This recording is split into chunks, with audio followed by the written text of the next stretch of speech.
And we are live.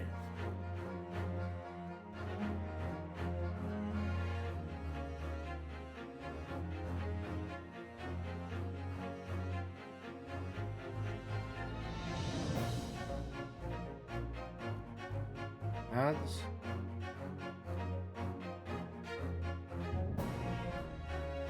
Oh. All right. Okay. Howdy, Truth. Howdy, Earl. Good to see you.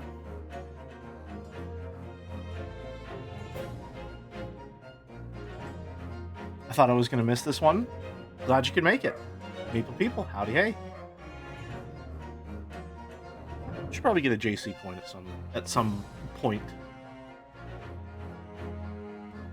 I like having my guy for all the I've been wanting to try and like solidify my brand a little bit more as we're going into 2026, and I want to try and like make some things a bit more concrete. Obviously, I'm planning on getting an overlay at some point. Goes without saying that alongside that, I'd like to get starting soon, break time and end of stream screens as well, which shouldn't be too difficult to get together. But I've been wondering if I want to like, what's the phrase I'm looking for? Like, normalize? Not normalize. Make what is a verb to make consistent that I'm looking for? I want to make the emotes a little more consistent as well. I'm wondering if I could do my my Sona for a lot of the static emotes, and then I could do the Hex girls for the animated emotes. Because I feel like the animated emotes, I have a lot of ideas that would be more fun if it was them. And generally speaking, I want to try and include them more in the channel branding, I think. Because, yes, the Chans are a Joe concept, which isn't really a Joe concept, but I've largely taken it from his streams because it's my hyperfixation and I can die if I want to. I don't know. But I like them a lot, and they feel like something that is very unique to my stream identity in a way, and I'd like to include them in more things. I realized I didn't even highlight this, and I don't know if anyone noticed. Hex Hype got updated not too long ago. Flora gave me an updated version of Hex Hype that changes the design slightly to incorporate their new design elements. Changes the colors just a bit. Entering the first actually good case of this game took long enough. Cakewalking, I regret. I don't know if regret's the word. Maybe I'm excited to inform you. I loved Case 2. Case 1 was alright, but it was an introductory case. It was juggling a lot. I think it stalled a bit in terms of pacing in some places. Case 2 is incredible in this game. I loved Case 2. It's brisk, it's engaging, it is fun, it is relatively intuitive in terms of the flow of the investigation, it has some strong emotional beats. The only problem I really see with Case 2 is that it may be lacking in content in terms of Case 1. But because my problem with Case 1 is that the pacing was bad and it went on too long, I feel like it's not a problem for me. Streamer, please repeat everything you said because of the 5 minutes of ads. I think you can watch the VOD if you care that deeply about it. Or you can just listen to the conversation and do it the rest from context clues. That's generally what most people do, I think. Although a starting soon screen would probably help with that somewhat. If I did have a starting soon screen, it would definitely be like a 5 minutes at the start of stream kind of affair. But, you know, I would rather 3 minutes of ads at the start of stream and then not have them for an hour than anyone joins at any point during the stream, they get a minute 30 of ads and they click off because fuck that. You know? I feel like I discuss this far too often, though, and to be honest, I am quite tired of saying it, so I think I just won't talk about it in the future. I think a lot of people dislike the lack of a traditional courtroom section more than anything else. I can understand that, but it still has the flow and gameplay of a courtroom section. It has, for all intents and purposes, cross-examination and presenting evidence and objecting to things. It is, like, dare I say, it's like we've taken all of the ingredients from the courtroom section of Ace Attorney and, like, Taco Bell releasing a new menu item, have reconstituted all the same components into a completely new thing. You know? Everything that you like is still there. It's just in a different form. If you need a court case, you can play literally any other case in the series. Yeah, it's unique and it's fun. Imagine if someone swapped your poison damage over time for an on-fire damage over time. You know what, Merrick? I have to concede that's an incredibly effective counter-argument. You might be doing a bit, but you're right. You're right, that's very fair. The flavor does matter quite a lot in terms of how much people enjoy things. You're exactly right. I have to concede that point fully, actually. It wasn't a problem for me because I'm more here for the function, but you're exactly right. I don't like fire DOT as much as I like poison DOT. Even if they serve the same function, it's the flavor that I like. You're exactly right. Cue the confetti. Not guilty.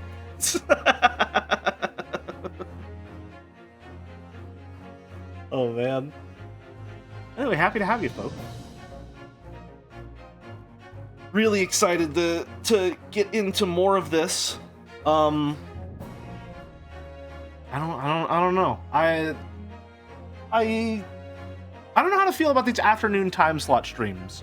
Because on one hand, they're definitely more convenient for me. Well, I say they're more convenient for me. I drive my brother to work in the morning, and I'm going to be on the day schedule soon myself, so I'm going to be getting up before stream time anyway. So it's not like I have to get up early to do my day streams and stuff like that. But these afternoon streams feel like they slot more easily into my sort of schedule. But the problem that I have with that is that a lot of my audience is European, and they're on a time scale where, 6 p.m. for me, which is halfway into these afternoon streams, is around bedtime for a lot of them, and they don't want to, like, stay up all that much. And I kind of counterbalance that by relying on the Joe raid somewhat, because he ends around 6 p.m. So when my natural viewership will start to fall off, then it will be supplemented by Joe raiders coming in. But I think that I get a little too concerned about metrics in that case, which I don't think I should really concern myself with metrics all that much when I don't understand the intricacies of how the numbers work all that much. I think what I need to do is just find something that works for me, and other people will adjust if possible. That's genuinely been something that I have, I don't know if I've said this before, and I don't know if you could intuit it from the everything about how I tend to carry myself in online spaces. I have a very hard time conceptualizing that people enjoy my presence, and that sounds like I know that sounds bad, but I don't mean that in the sense of like, oh, I don't understand that people don't hate me. It's that I don't understand the degree to which people want to include me on things.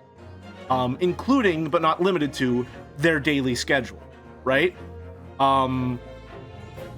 So it's very difficult for me to try and, like, conceptualize a lot of the timing constraints or timing workarounds with my schedule, but every once in a while I sort of have something in my life that reminds me how good I have it in a lot of ways. I was getting a new prescription for my glasses. I ordered a new pair, getting one last pair.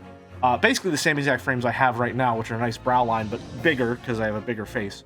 And I was just talking to my eye doctor about, I stream as a hobby and stuff like that. And she was like, "Oh, well, what sort of games do you play? Do you have like, a game that you play consistently or anything like that?" And I was like, "Oh no, I do a lot of variety streaming. All my stuff is I almost entirely play games that like my viewers suggest. I have a system where they can submit games that they want me to play, and I'll play them." And she said, "Oh, that must mean that they really like you, because they want to see you play the games that they like." And it kind of made me feel like a dipshit a little bit.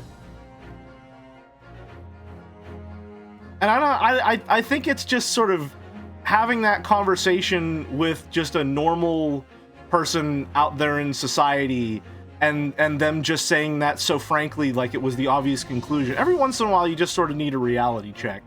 So thank you, eye doctor, for giving me an eye checkup and a reality checkup at the same time. That's a really cool thing to realize on a Monday morning.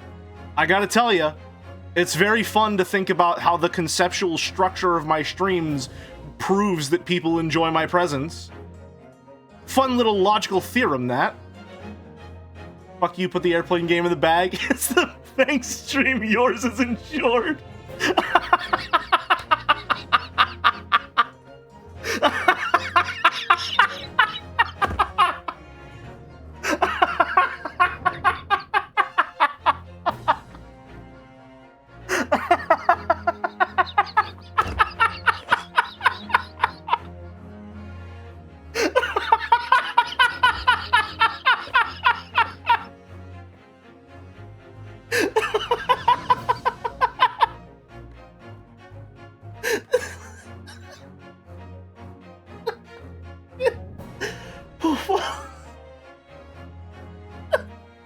Oh god.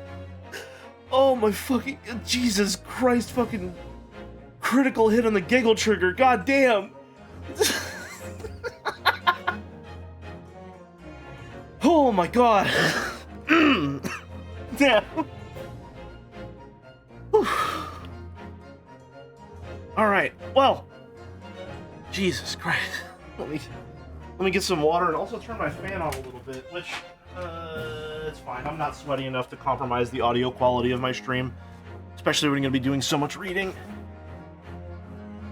Well, it's not always games we like. Sometimes it's just games we want you to suffer through. Well, yeah, but that's still like sharing an experience with me and deliberately choosing to share an experience with, like, me specifically, you know? And sometimes you redeem a thing and you expect me to suffer, and, like, I end up loving it. Like, I mean, the big three that I'm thinking of in regards to that are, Satisfactory, number one, which... Satisfactory, as I understand it, see, and I'm pretty sure you redeemed it, because, I was not having a good time with Factorio. I was sort of melting down and having a lot of trouble with backseating and not understanding any of the systems. And so you were like, oh, I know it would be fun to suffer. Do Satisfactory as well. And then I, like, fully understood and loved Satisfactory with all my big, stupid heart. That game was awesome. I had a great time playing it and streaming it. And then, more recently, Subnautica. I think I've talked about this before. I loved Subnautica. I didn't just enjoy Subnautica. I was sad when we finished streaming Subnautica, because it meant that I wouldn't get to play it with you guys anymore. You know what I mean? Like, I really, really, really enjoyed that game, and I really enjoyed the experience of exploring and overcoming that fear and playing that game with you guys. And I was sad whenever we finished it up, and I knew that was going to be, you know, the last stream, because I didn't want it to end. I got a little sappy, and I was sort of, you know, taking pictures of the crew and everything like that, and putting them in a time capsule, and I'll be honest, I was feeling that genuinely. I still sometimes think about the Subnautica streams and being like, man, I had a great time with that. I wish I could go back. So I'm really looking forward to the Below Zero streams and Subnautica 2 when that definitely releases and is real and is good, and definitely 100% absolutely for sure isn't completely mangled by corporate mishandling. It's going to be awesome. And then even more recently, I subjected myself to this, but it's still, the principle still applies. Sonic 06, which, granted, Sonic 06 had a lot going for it in terms of me having a positive experience. Obviously, number one, Lurf was there. We co-starred with Lurf, and they were a fantastic co-host. They knew a lot about the game. They're a good friend of mine, and so I had a great time streaming the game with them, right? It was just a fun time all around. Two, pretty strong community sentiment, so a lot of engaged chatters there who were there excited to see someone play the game and who were knowledgeable and wanted to show off things about it. And three, full, I would say, the well was enriched, if that makes sense. My expectations felt like they were perfectly managed for what I was getting into. And I think everyone else in chat also knew exactly what they were getting into. So whenever we got what we wanted all around, it was a great time. But yeah, mistakes into miracles.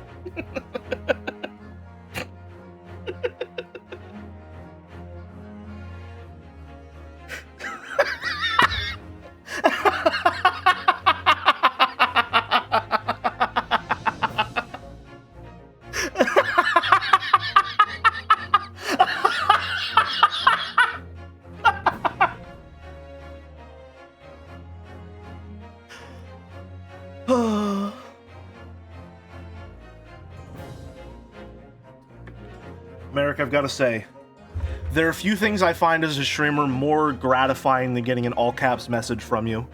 I mean that with the all, from the core of my fucking heart. Makes my day. Anyway, it's time for Ace Attorney Case 3. I have heard a lot of good things about this, and that has me very excited, because coming from previous Ace Attorney games, the third case is usually not great. I think, if I'm remembering correctly. I feel like the third cases in Ace Attorney games usually have some problems. And to know that the third case in this game is so strong, or is considered so strong, by so many people in the community, I'm really excited for it. I can finally catch a case live instead of a VOD. Thank you, welcome. Good to have you, Nakabom. Once again, it makes me really happy that people, actually actively follow the VOD channel. That's been getting a little more traction lately. I don't know if it's just because my uploads have been more consistent, or I'm gaining traction, or I'm just streaming games that people are more interested in watching, but the VOD channel has been picking up, so thank you all for that. I will say the last West of Loathing VOD is going to take a little bit more, because as you may remember, Windows 11 decided to have a little oopsie and crash my computer in the middle of it. So I'm going to have to splice the VOD back together, which isn't difficult, but it's annoying and time consuming, because I have to wait for it to render, and then I have to do all that. It's a fucking hassle. But yeah, so I will hopefully have that up by the end of the day. I am juggling a lot of plates coming up on the beginning of March with my new work schedule, and of course, the beginning of the Death March, which I'm really looking forward to. I instructed my mother not to update her Windows 11 laptop anymore. The AI code situation is crazy. It's upsettingly bad. Yeah, since I updated to Windows 11, a decision which was not made by me consciously, I just updated my computer regularly, and then I was on Windows 11 one day. My OS has been noticeably more buggy. In a non-insignificant number of full reboot my computer to solve the issue ways. So that's a lot of fun. I'm really, God, I love that. It's great. It's great. I love the enshittification of software. But one software which I hope isn't gonna get shitty is the Great Ace Attorney. Case 3. We've had The Adventure of the Great Departure, The Adventure of the Unbreakable Speckled Band, and now, Episode 3, The Adventure of the Runaway Room. Without further ado, let's get to it.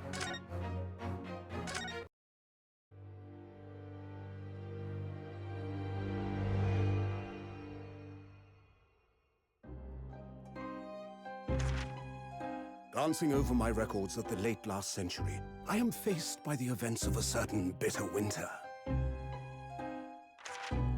A murder in a carriage as it sped through dense London fog in the dead of night.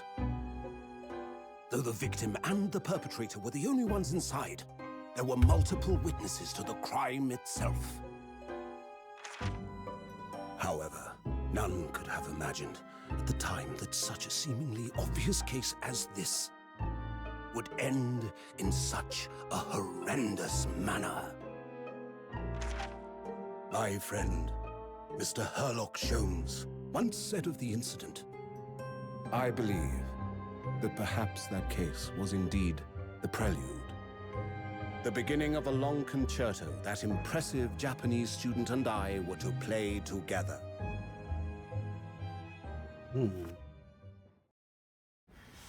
Hold on a minute. I'll wait. Oh, I fucking love a massive shawl. Is this really just a railway station? Railway station or not, I've never seen such an enormous building before. And look at all the steam locomotives. This country is incredible.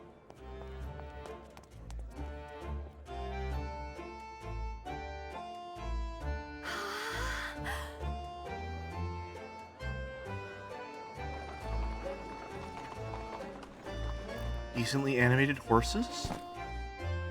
I feel Oh, like that's I'm that's dreaming. Baggsby. That's This gonna be. is the capital of Great Britain. Okay, I thought the little popper boy was gonna steal that. Where to? Oh, hello.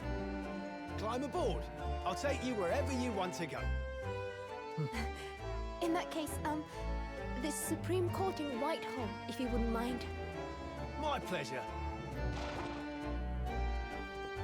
Oh, I see. I suppose you're visiting students from abroad, eh? Yes. Thought so. Well then, I hope you enjoy your stay. And welcome to the centre of the world, Great Britain's mighty capital, London. A capital showing. Oh, wow, that's an insane room. 18th February, 9:21 a.m. British Supreme Court, Lord Chief Justice's office. Fucking Clockwork Court, goddamn. All right, I need everyone to understand the headspace I'm coming into this with. So Lurf and I watch anime together. We do like a back and forth like media share type deal. And the last two that we watched in this order were Black Butler, followed by Princess Principal, which are both immensely British anime. That they just extreme Teaboo nonsense anime. Teaboo, yeah. So I'm like, I have never been more culturally primed for a Japanese piece of media to take place in Great Britain right now. I am perhaps like the most steeped, to borrow the most perfect verb. I am steeped in this specific aesthetic right now. And I can't wait. This is gonna be great.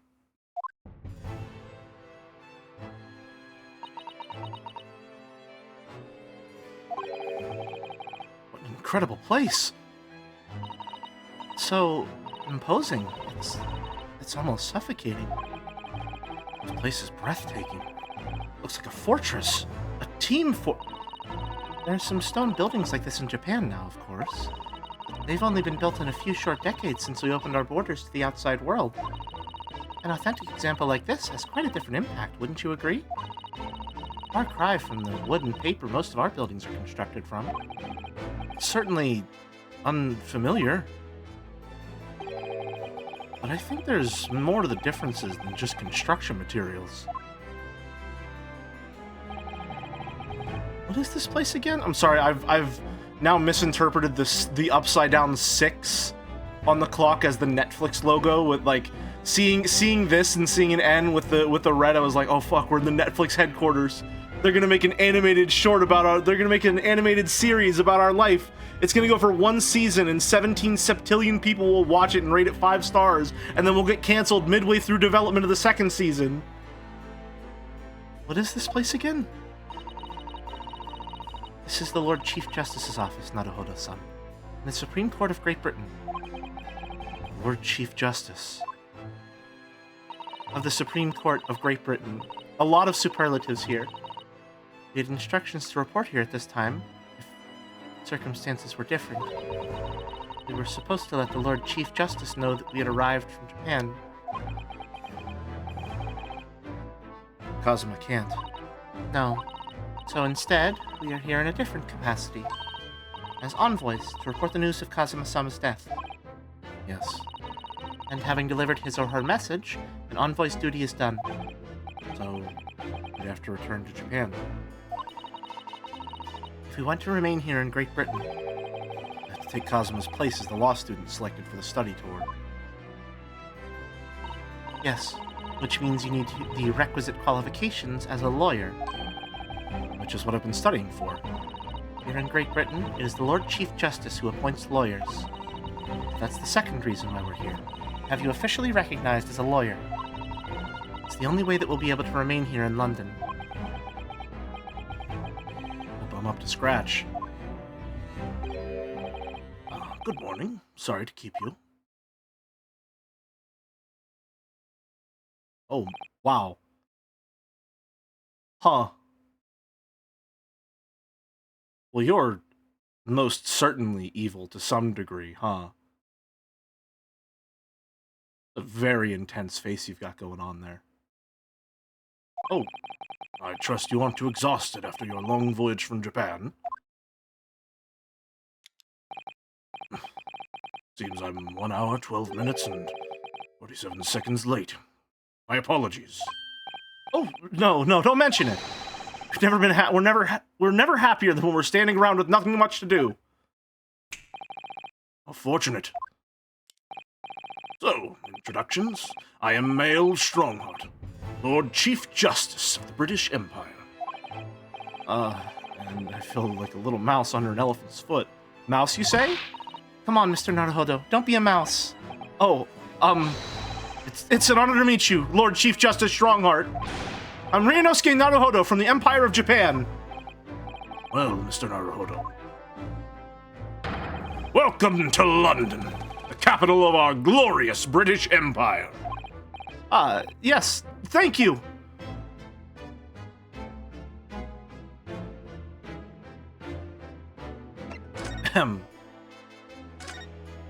Oh, this is new. These are the scales of justice. They're a symbol of the defense, aren't they? Yes, that's right. Scales are a symbol of fairness, to show that all are treated equally in the eyes of the law. And they're a warning to those who enter the courtroom without an impartial mind. The fan translation to this game before it got localized named this guy Heart Vortex. Interesting.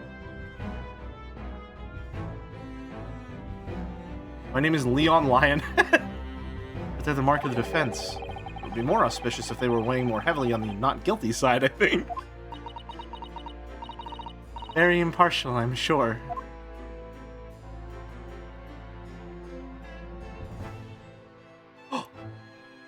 Is it? Yep, Kazuma's. The lawyer's name is embroidered on the inside here. Look. Kazuma Asagi. This was his band, of course. He had his heart set on the study tour in Great Britain. I'm sure he would have found the truth he longed for here. But he lost his life before he even had the chance to see the place. I have such a strong sense of his hopes and dreams when I look at this armband, though.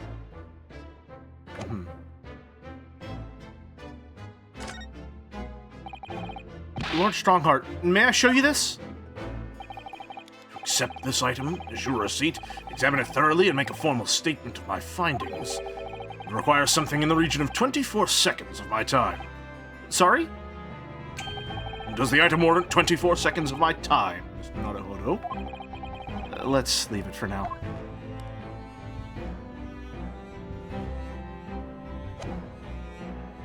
What if I... Can I present... Can't present people, okay. London. So, what are your impressions of our capital so far? How do you like London? Oh, well, help! I've been so nervous ever since I got here that I can't remember a single thing about the city! It's simply splendid, isn't it, Mr. Naruhodo? Oh? We had a wonderful view of London streets from the carriage on the way here from the station. Everything is so impressive and grand. I must say I'm almost lost for words. I'm glad to hear you like it. The city boasts tramways, piped water and gas, even cables supplying electricity. We spearhead every revolutionary new technology in the world. Every visitor to London is astounded. Oh yes, astounded is the word. Thanks for saving me there, Sasato-san. Sasato-san! Everyone seems so jolly and full of vigor. Yes. There's much excitement about the upcoming Great Exhibition we'll be hosting here in London. Great exhibition? Great exhibit! Cultural and technological achievements from around the globe are to be exhibited here in our great city. It'll be the greatest spectacle of its kind in history. We'll make Paris's World Fair look like a toy shop. Gosh, I can hardly imagine how magnificent it's going to be. Great Britain's capital city is nothing but magnificent. London is the center of the modern world. Even if you do say so yourself. Sun will never set on our great empire. Surely we will expand our efforts to consume the very world. Perhaps it is the fate that in these progressive times we welcome visitors from the land of the rising sun.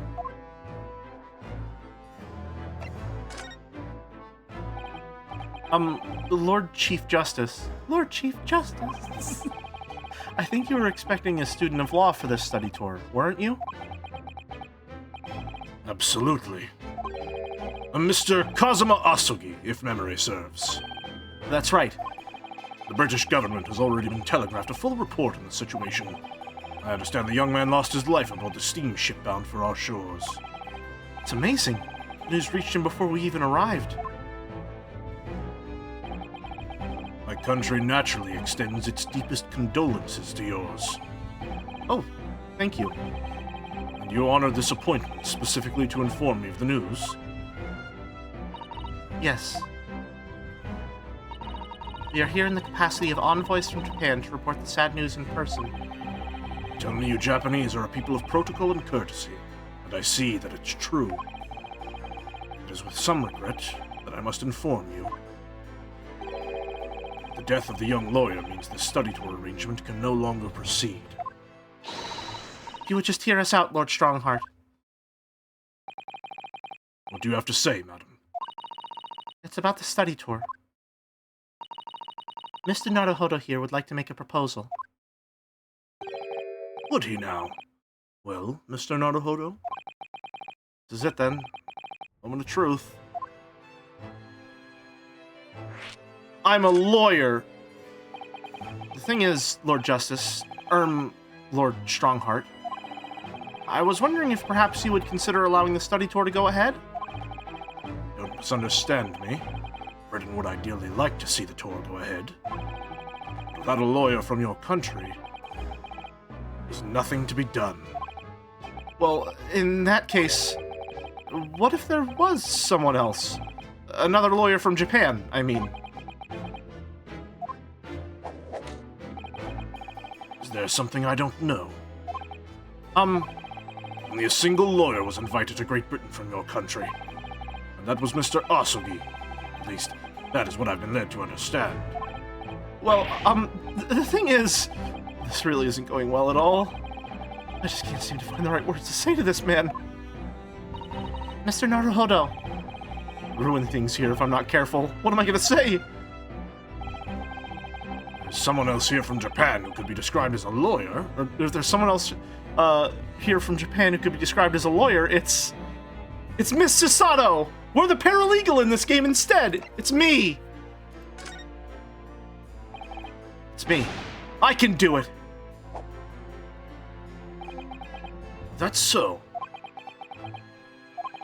I mean, I don't actually have any qualifications as such, but... No qualifications, you say? And yet you still claim to be a lawyer? I've acted as a lawyer in court before. Only once, as it happens.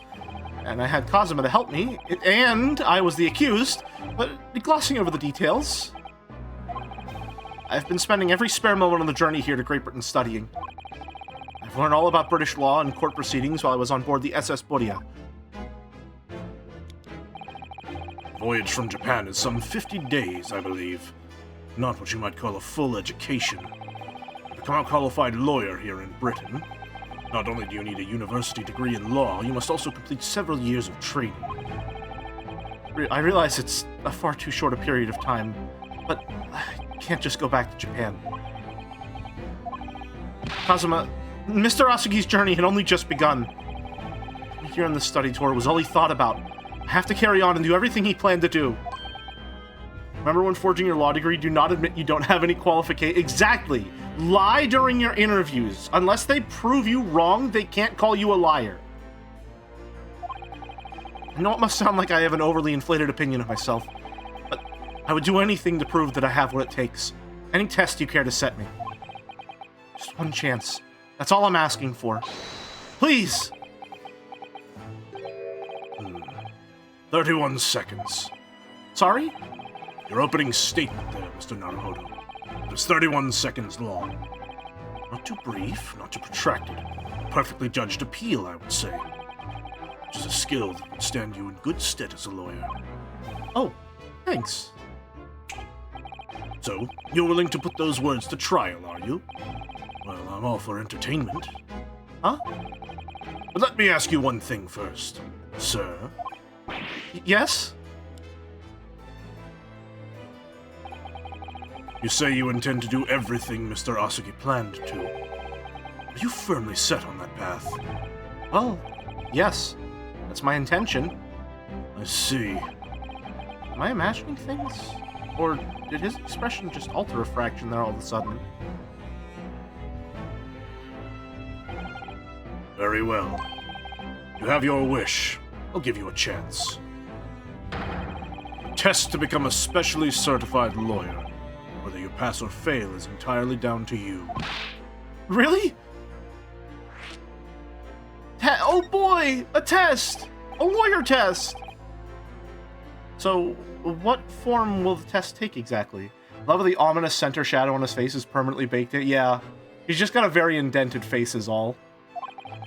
Tell me, Mr. Naruhodo, do you consider the role of a lawyer to be? Well, defending people, of course. Well said. So, let's have you defend someone. Huh? Yourself! On guard! Your timing is perfect, in fact. There's an apt trial about to begin later today. No advocate has been appointed for the defense as yet, so this will be welcome news. Today? Straight away? If you manage to secure a verdict of not guilty, you'll have passed my test. What could be simpler? How do I get myself into these situations? Well, could I ask, what sort of trial is it, Lord Strongheart?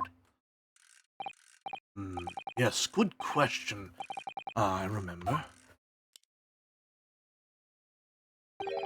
It's a murder trial. A murder? An extremely simple case, I understand. You really can't lose. That's easy to say.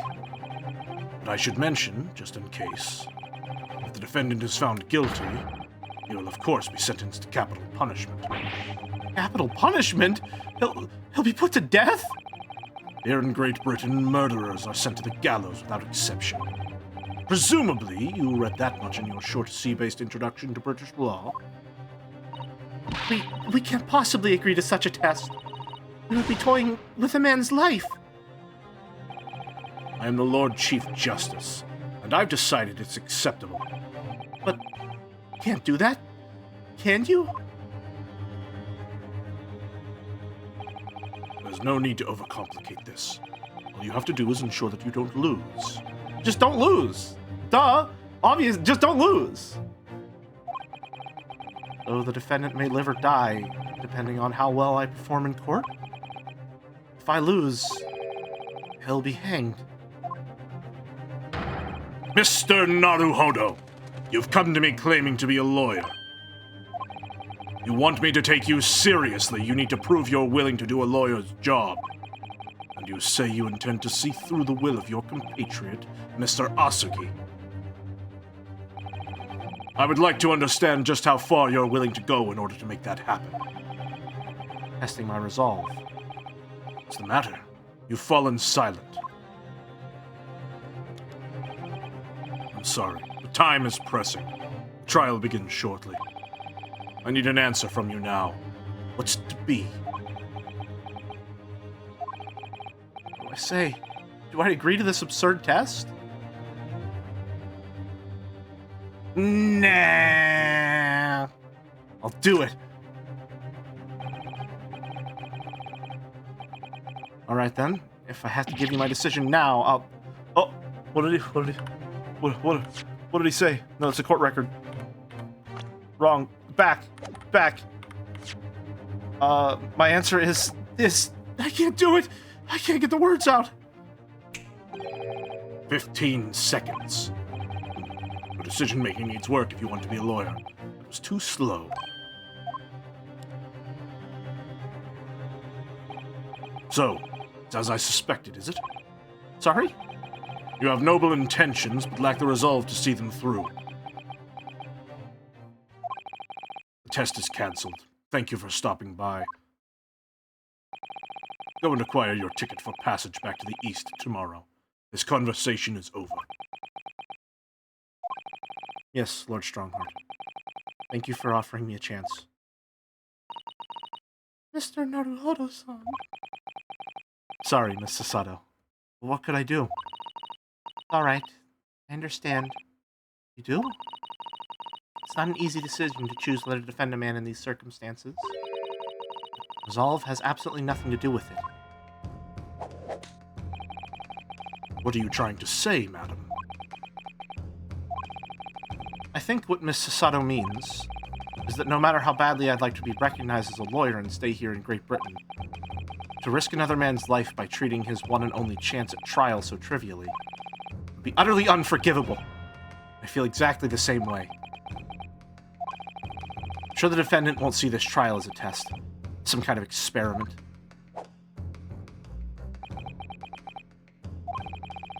A lawyer may fight for his clients in court day after day.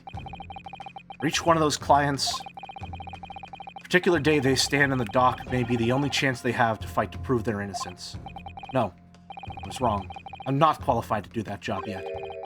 Sorry for wasting your precious time, Lord Chief Justice.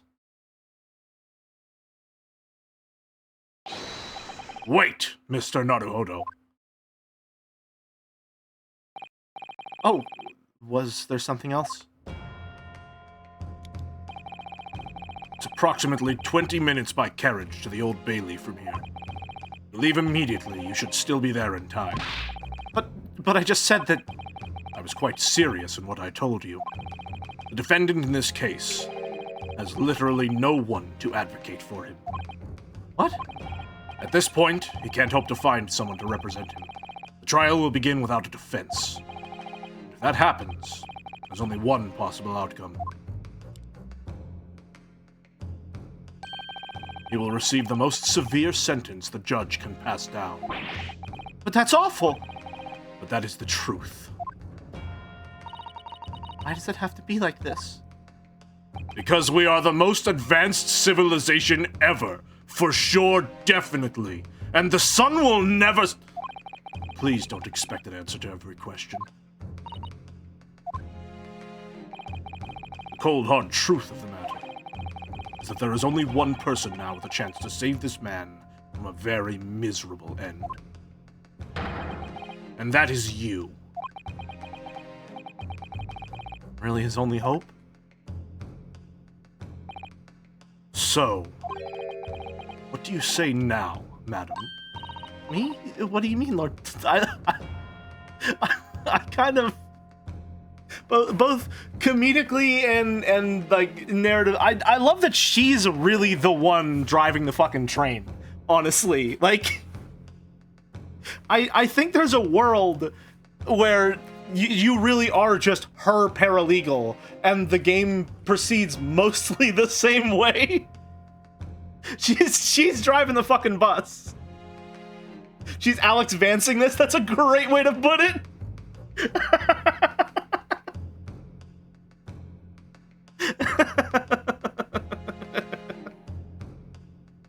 What do you mean, Lord Strongheart? You said it wasn't an easy decision to choose whether to defend a man in these circumstances, and I agree. But in my estimation, it is purely and simply a matter of resolve. Oh. Our time is up here. I have a meeting to attend. My curfew approaches. I must leave in 2 minutes and 16 seconds. So, venture into our great city and enjoy yourselves. Okay, bye. He's gone. The Old Bailey.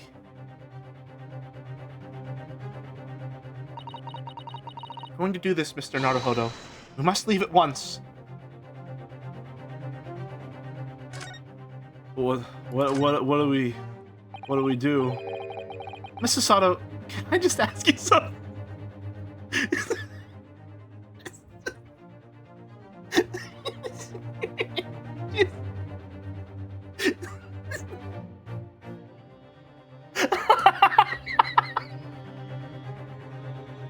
Shit! Man! I should have gotten the fucking Sasato charm. You know, I'll just get both. So Errol opened up her shop recently with some Ace Attorney merch, and I asked her, I was like, hey, should I get Sasato or Sholmes? And I ended up going for Sholmes. And now I have to get Sasato too. I love her too much, man. She's fucking great. She's so good. Miss Sasato, can I ask you something? Careful. In this position, I can perform a Sasato takedown in an instant.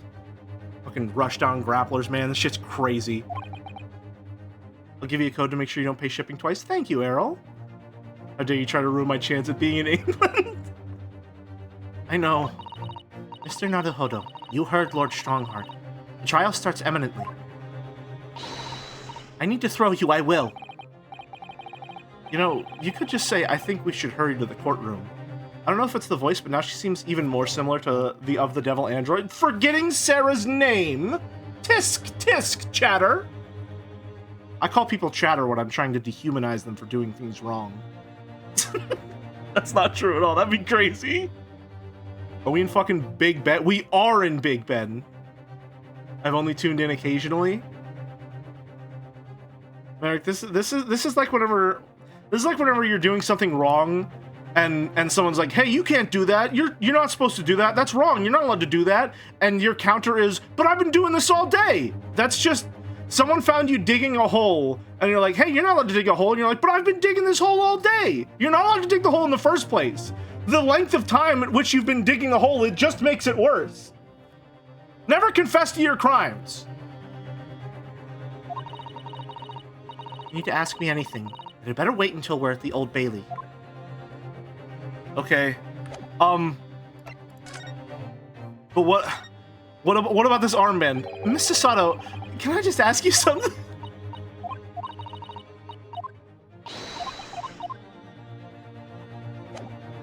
Alright. we're off. What if I try to examine something? What about the armor? Okay, yeah.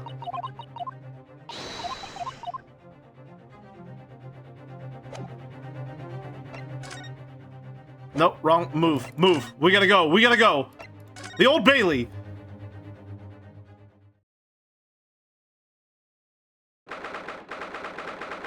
February 9:45 a.m. The Old Bailey. Defendant's antechamber. I'm sorry, wait. Are we gonna go right in, literally directly into the court case? And so the, like, quote-unquote, like, in-universe justification for, like, entering the trial woefully unprepared for any of the evidence is we literally just hopped off the fucking boat and he's like, all right, go do this trial. You're the only one who can. And we're like, oh, fuck, okay. We're here. That'd be awesome if so.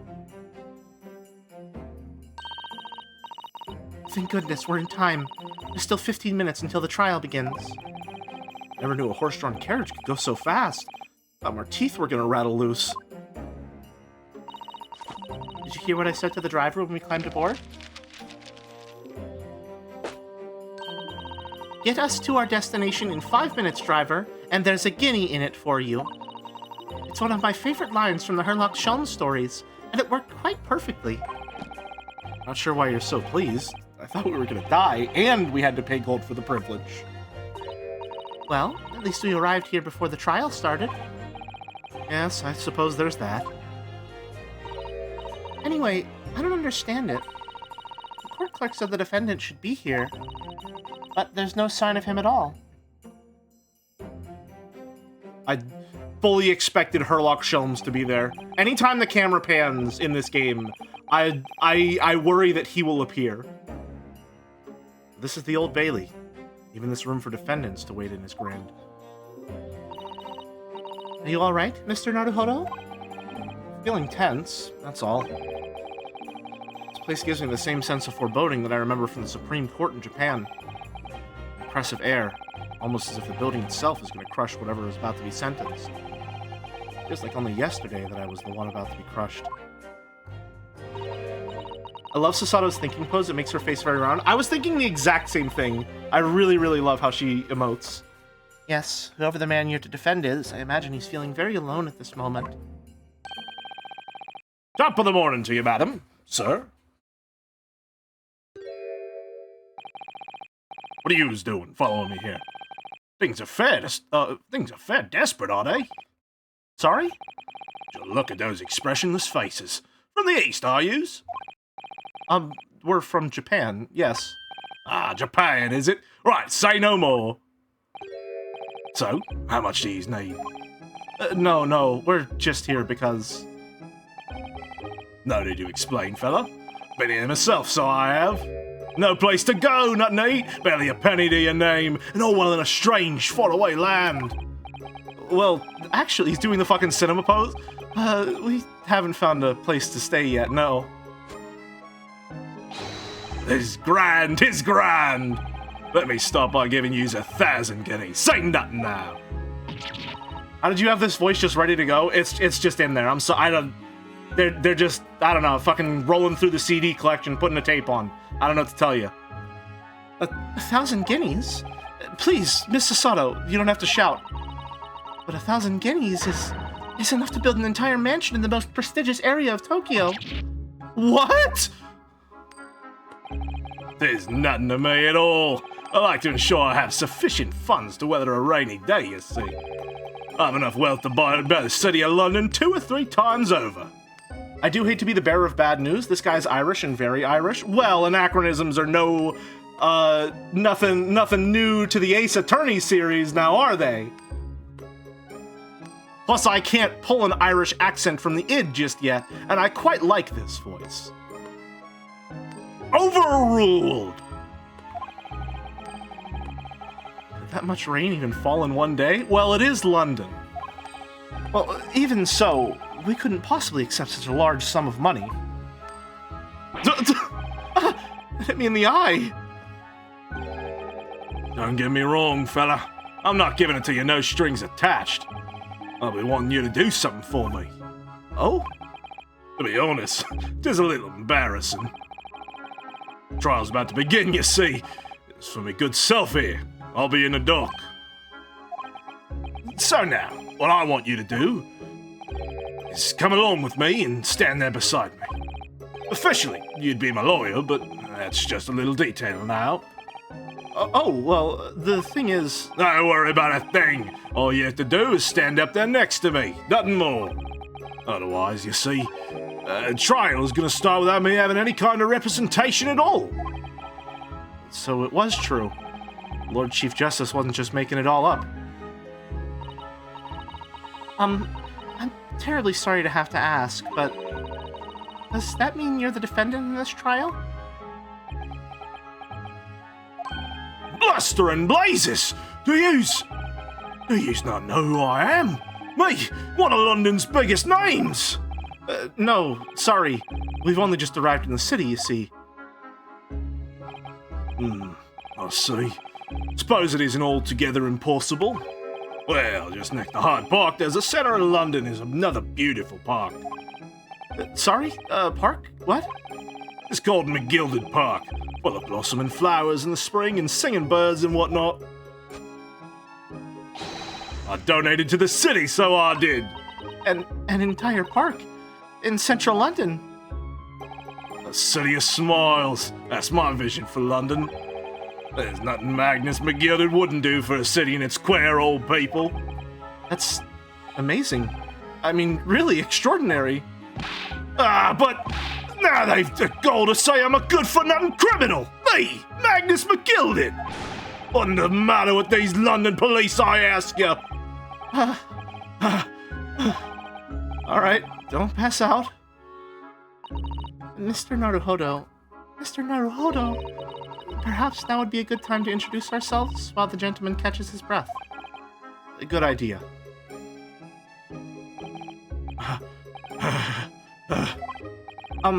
Mr. McGilded, the thing is, we're actually here in London to study British law.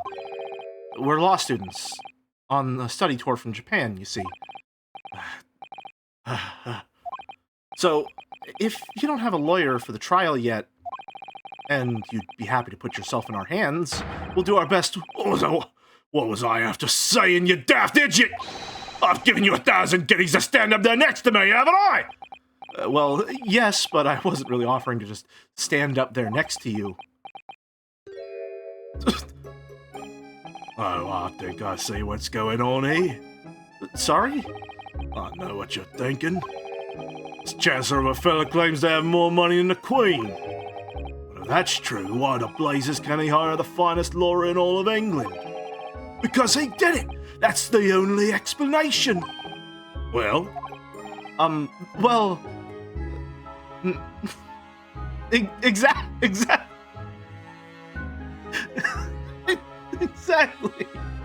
Yeah, exactly. That's it, exactly. Yes, exactly. What now? Well, like you said, if you have all that money, but you don't have anyone to represent you in court, there's no other logical conclusion than that you're guilty of the charges.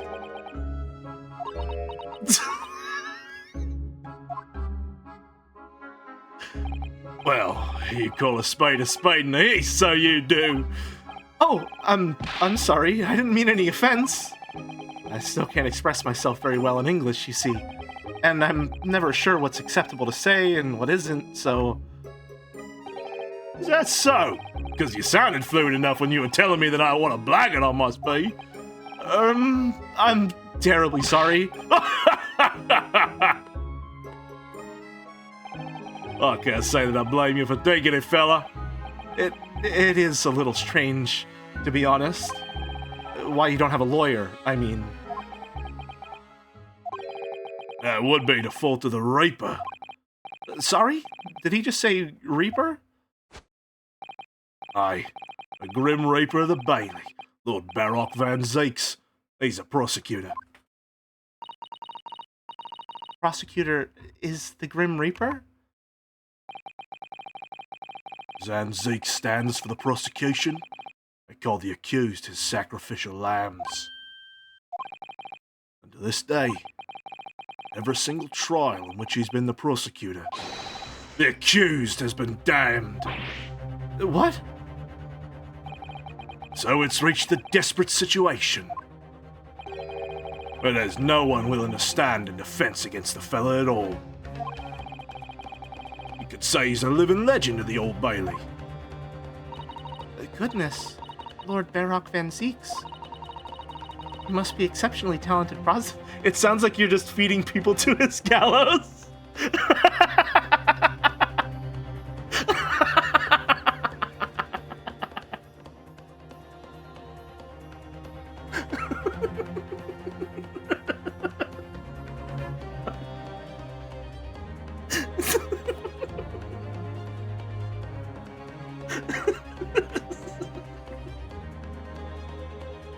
And then my Canadian judge started crying.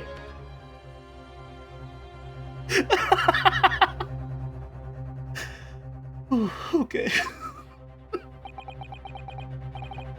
Talented isn't the word you're looking for, madam. It's cursed. Cursed? What on earth? The defendant is summoned, and his counsel. Please make your way to the courtroom. Trial is about to begin.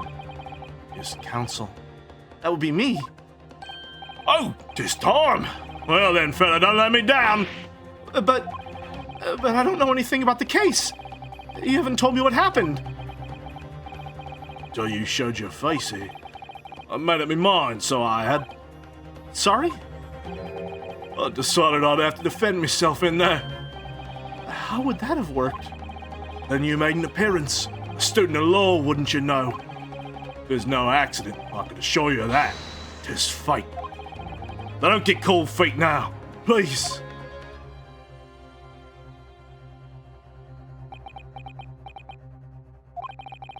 I literally know nothing about the case, or about this man who stands accused. In fact, the only thing I do know is that I can't just turn my back on him.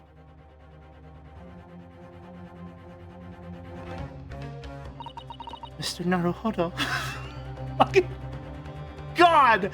It's poisoned! It's poison! It's just... It's forever! Forever! Anytime... I just can't... Mr. Naruhodo! Man has no one. I'll have to stand alone in that courtroom, armed with nothing to defend himself.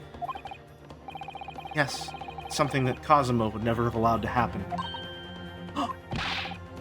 Counsel for the defense! What are you doing? If you're late for the start of the trial, you will lose your right to stand.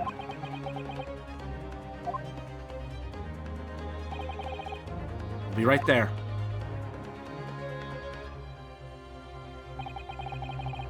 Happening then. First trial in a British court. Hope you're watching over me, Cosimo. Because I have no idea how I'm going to manage this.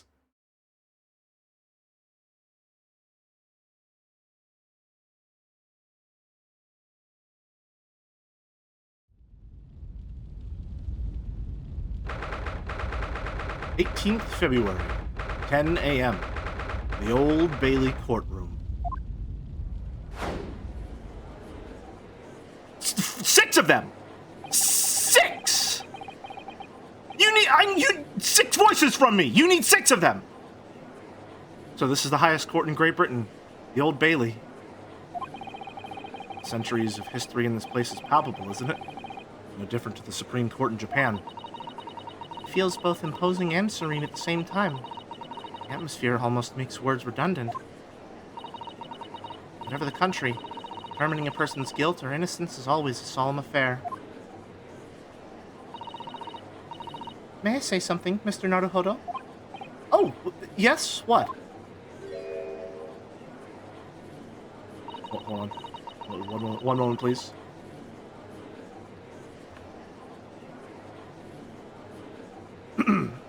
That's more like it. Your eyes look ready to pop out of your head again.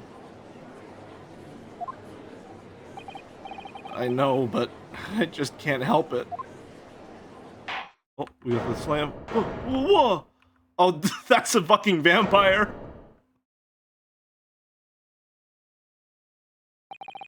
In the name of Her Majesty the Queen, I hereby declare this court to be in session. We are here today to determine the guilt or innocence of Mr. Magnus McGilded. I now call upon the counsels for the prosecution and defense to declare their willingness to proceed. Prosecution is fully prepared. That must be the Reaper of the Bailey. He really does look fully prepared to dispatch his next victim to the underworld. Counsel for the defense. You appear to be Easter. Do you speak English? No, there's nothing wrong with the defense. I just wasn't expecting them to be Japanese, is all. Huh? Oh, yes, of course. Sorry. But he asked if the defense was ready, and I couldn't be further from ready if I tried. Those eyes please me, Nipponese. They shroud your fear, your doubt, your trepidation. They run wild, clinging to some phantom notion of courage. Quintessential look of a sacrificial lamb. Cold shiver just ran down my spine all the way to the tips of my toes. This dude is Sephiroth posting? Look at him, dude! He's got white hair and wears a cape. Of course he's Sephiroth posting. Now, Mr. McGilded. Yes, my lord? You stand accused of murder. Capital offense. You could be sent to the gallows if found guilty. Are you quite sure you wish to entrust your defense to this foreigner? Awesome. As I've always said, my lord, 'tis a grand thing to give opportunities to the young. Even if the fellow's a student from some little island off in the Far East. If it is not the British way to ignore the dangers to you, is it not the British way to ignore the dangers to yourself and give the less fortunate a fair chance? I'd like to think that acts of chivalry did a great British Empire proud. Listen to Mr. McGilded. What a fine gentleman London has in him. Do you hear that he donated 5,000 pounds to the government the other day? Mother, please, may we go and play in McGilded Park? Seems as though everyone in the public gallery is firmly behind Mr. McGilded. It's definitely welcome news. He certainly has a way with words. Surprised he couldn't convince anyone to defend him. Eloquently put, Mr. McGilded, and most laudable sentiments. Now, ladies and gentlemen of the jury, I'm sure I need hardly remind you that you 6 members of the public have been selected for your impartiality. Are you ready to proceed? We have a jury system? Oh, fuck. Now? Now? You need me to do it now? Oh, Christ. Hold on, sorry.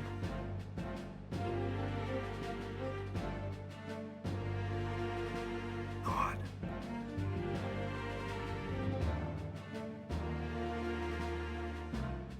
Yes, my lord. If the task is to send rotters to the gallows where they belong, I'm more than ready. The manner. His lordship always says we should dispose of rubbish promptly. Naturally, I agree. Any criminals here will soon be wishing they never set eyes on me.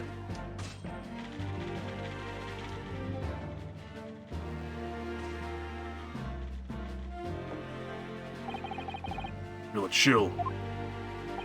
Oh, don't mind me, my dears. I'll just be getting on with my knitting. Must finish these bits for my grandson. Oh, I did it. I survived. I survived. Holy shit. We're okay. I forgot the first 2 already. Oh, no. I'll be okay. I'll be okay. It's fine. Mr. Naruhodo, these people are the jury. Yes. That's something we don't have in Japan yet. Or ever. If Ace Attorney is anything to go by. Or in America either, if the localization is to be trusted as well. That's right. I've only ever read about it. But here in Great Britain, the court's final verdict depends on the opinion of these 6 jurors. He has a switchblade in court! That can't be allowed! She has 2 weapons! The judge passes sentence according to the law, but the jurors determine guilt based on common sense. Though the defendant is ultimately judged from 2 completely different points of view. But how exactly did the jurors give their verdict? That I don't know, but I'm sure it will become clear as the trial progresses. Yes. Prosecutor Van Zeeks, my lord. It's been a number of years since we've seen you here in the courtroom. I thought you'd renounced your fame. I'm known as the Reaper of the Bailey, my lord. Infamy rather than fame, I would say. But yes, 5 years have passed since I last spread my wings in this capacity. So, what brings you back? Is there some change of circumstance of which the court should be aware?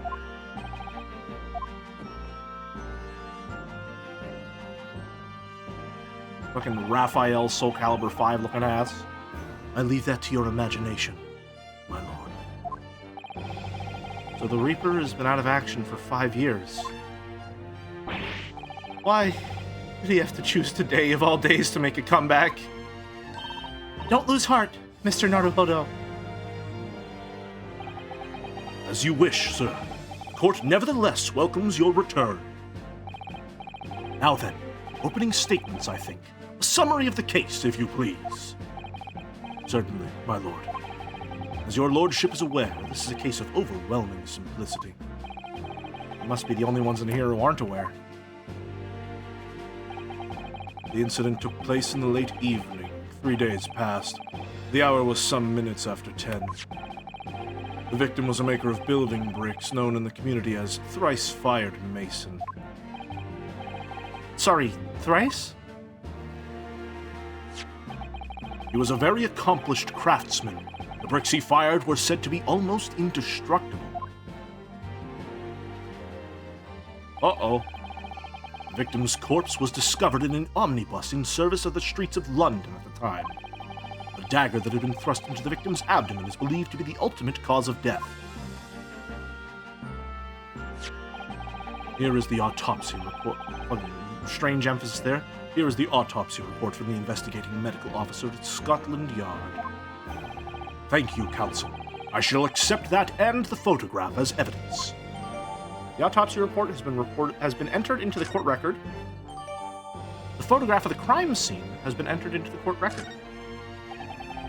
And one further item of evidence. The prosecution wishes to submit these as well. And these are... Good lord! Is that blood, counsel? Yes, my lord. Seized by a policeman who arrived at the scene. These gore-soaked gloves. Taken from the hands of the accused when he was arrested. What? Mr. McGilded's gloves had blood on them? Literally caught red-handed? None but a spot of paint it is. Yes, I will accept these as evidence as well. The defendant's leather gloves have been entered into the court record. How did I get into this? I'm backed into a corner before I've even started. Continuing. According to the driver of the omnibus, there were only 2 passengers traveling inside this vehicle at the time. Only 2? Obviously, one of the passengers was the deceased brickmaker, Mr. Mason. The other was the accused, Mr. Magnus McGilded. Whoa! No way! Well, rather damning circumstances, to say the least. Defendant, what say you? Well, of course, I have no recollection of such a thing. Mr. McGilded! To be sure, I rode the omnibus that evening. But whenever in a carriage, I'm taken with a fist tightness, and I always succumb to it. You claiming to have been asleep? 'Tis the motion of the carriage, my lord. Lilting, so it is. And when I opened my eyes again, 'twas a desperate sight before me. The body of a man I'd never laid eyes on before in me life. Now I ask you, what good-hearted soul wouldn't rush to help a fellow bleeding from the stomach? I wasn't about to start worrying about me gloves now, was I? Reached to give them out a hand. The blood got under the gloves then, after the man had been killed. Unfortunately, that statement of the driver's is only the beginning. What? That's not all of it? There were multiple witnesses. The precise moment at which the brickmaker was fatally stabbed. Oh, I also realized I'm not switching between my emotions. Hold on. Give me 1 second. I have to calibrate. Hold on. Right.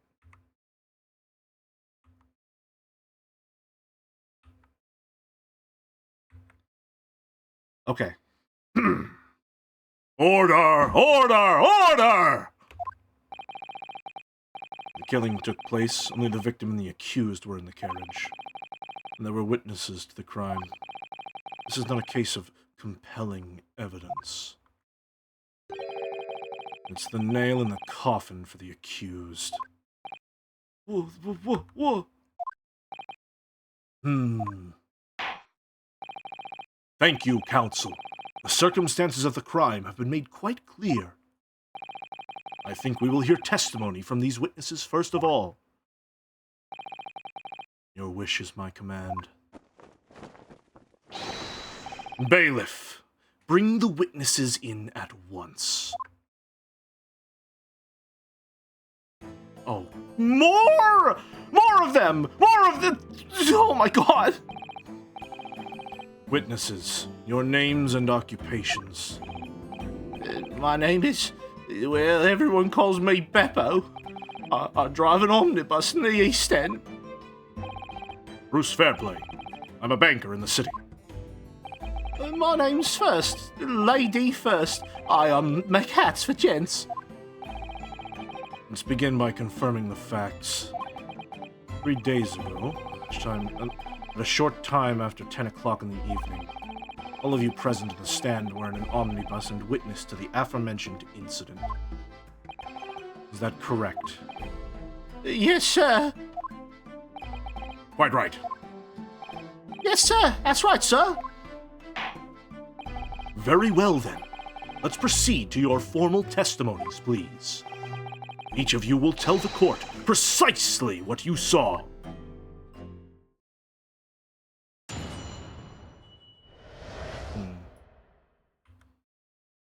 I mean, a lot of them is just going to be normal for now. We don't have any big emotions just yet. Boy.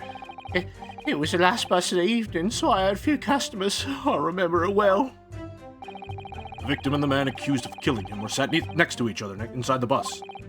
Then, out of the blue, the accused just reached over and plunged a knife right into his guts. Oh, God. That's right. He stabbed him. I screamed, I did. Couldn't help it. As soon as I heard the scream, I stopped my bus, and then I saw it too. Oh, God. Unambiguous testimony, I must say. Exactly, my lord. These men witnessed the incident in the omnibus with their own eyes. I'd like to ask a question, if I may. Yes, counsel? Well, this testimony makes absolutely no sense to me whatsoever. Why not? Well, the incident took place inside a moving carriage, didn't it? As has been clearly stated from the outset, yes. First time catching an AA stream. How's the game so far? I'm loving it. It's been fantastic so far. I'm having a great time. Glad to have you, Mr. Sunrise.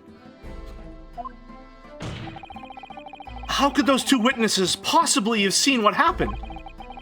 There's no way they could have seen the inside of a moving carriage. Oh. Uh-oh. Oh, no. Oh, no. He's a little stupid. It's okay. Fine. Oh. Quaint. I'd read that civilization in the Eastern Island nations was a good century behind our own. But you're here in London yourself. Are you really so ignorant about our omnibuses?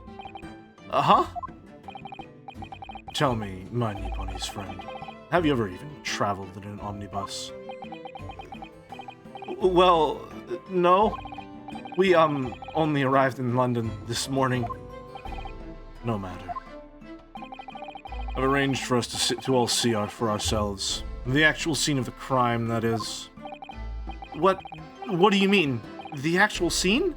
How? Carriage is designed to be moved, after all. Presumably you understand that much? Yes. The omnibus in which this bloody crime took place is here today, in this very building. Here?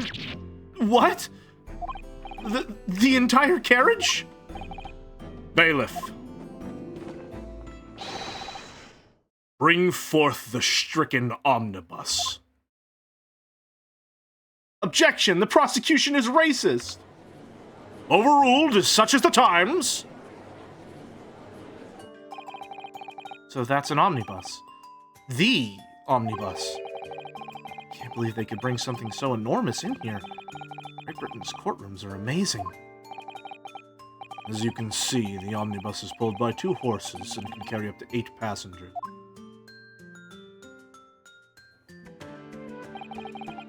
Four passengers seated inside of the enclosed cabin, and another 4 on the rooftop deck above. Every Londoner knows the best views of the city architecture and sights are to be had from the top of an omnibus. And I should point out to our foreign guests that there is a skylight in the roof, allowing a view of the interior from the seats above. Ah, a skylight. Oh! Penny drops at last, I see. These 2 gentlemen were occupying the rooftop seats of the omnibus when the murder took place. That is how they came to witness the grim incident. Through the skylight. That makes perfect sense. Well, counsel, this is a first. In all my years behind the bench, I've never experienced the crime scene itself being brought into the courtroom. There are a number of important clues remaining inside the carriage, my lord. I would like to submit the omnibus itself as evidence. That is the prosecution's wish.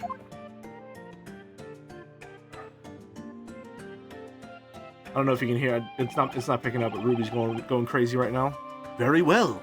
I see no reason why not. This omnibus is hereby formally accepted as evidence. The omnibus has been entered into the court record. Can't believe it! The entire crime scene entered as evidence? Yes, Great Britain is simply extraordinary. I could help myself a lot by giving that omnibus a thorough examination, seeing as it's here.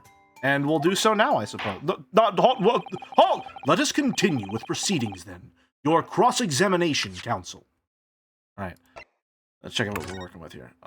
Victim thrice fired Mason, age 54, brickmaker, time of death 15 February, 10 p.m. to 11 p.m. Stabbed once in the abdomen with a knife whilst journeying in an omnibus. Died due to internal hemorrhaging resulting from the trauma.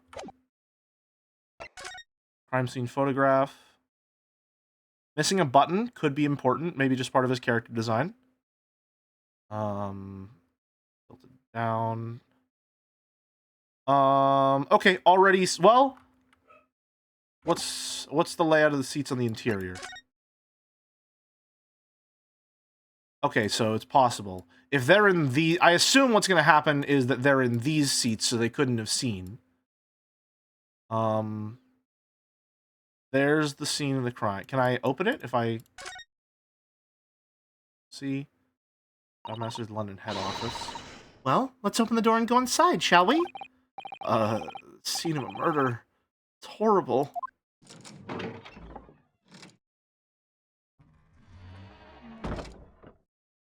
Okay. No music here is kind of crazy. Maybe we should find a place that has music. Hold on. A large skylight, isn't it? Yes, quite large enough to afford a good view into the cabin from the roof deck. And there doesn't appear to be a handle or catch of any description. So I suppose it can't be opened from inside the cabin at least. We're gonna back out real quick so that we can get some music, because it's a little ominous examining it in dead silence. Pray don't expect this Nepalese stray to understand the intricacies of the British court's cross-examination rights.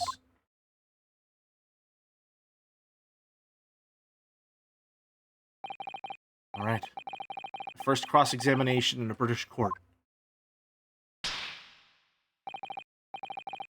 Focus, Ryunosuke. Focus. Kind of striking a similar pose. The stained glass behind him? What the witnesses saw. Okay. Now let's take a look.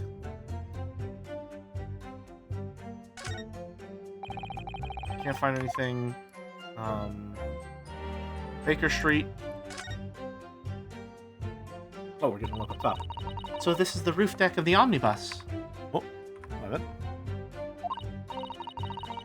Oh, we must have a wonderful view of London streets from up here. So people sit all the way up here on bitter winter nights with the cold air brushing past them? And they have to pay money to do so? Can't imagine how cold it must feel. That just made me think of something horrible. Imagine being dragged around the city in the freezing cold as a punishment? Perhaps that is the real price you pay to stay out late. That's where the carriage driver sits. Alright, I can also move it with this. Okay, good. Examine the skylight from above. Certainly see inside the carriage through this opening, that's for sure. Yes, and there's a lamp in the enclosed cabin, so I'm sure the witnesses would have been able to see quite clearly. It's not good for us.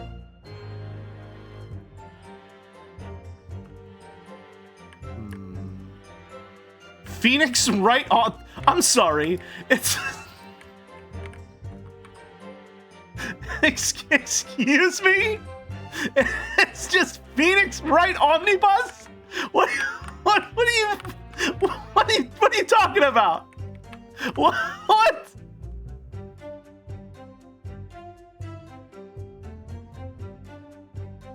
Christ almighty, that's so on the nose it might as well be a fucking bright red clown ball. What the fuck are we talking? What's happening? It's so on the nose you have to be looking cross-eyed to fucking see it.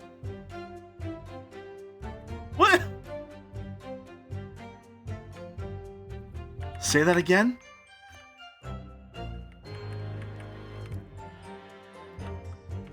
Nothing to examine back here. Side, yep. Scene of the murder. Oh no, bleh, icky. Person died in here. Gross.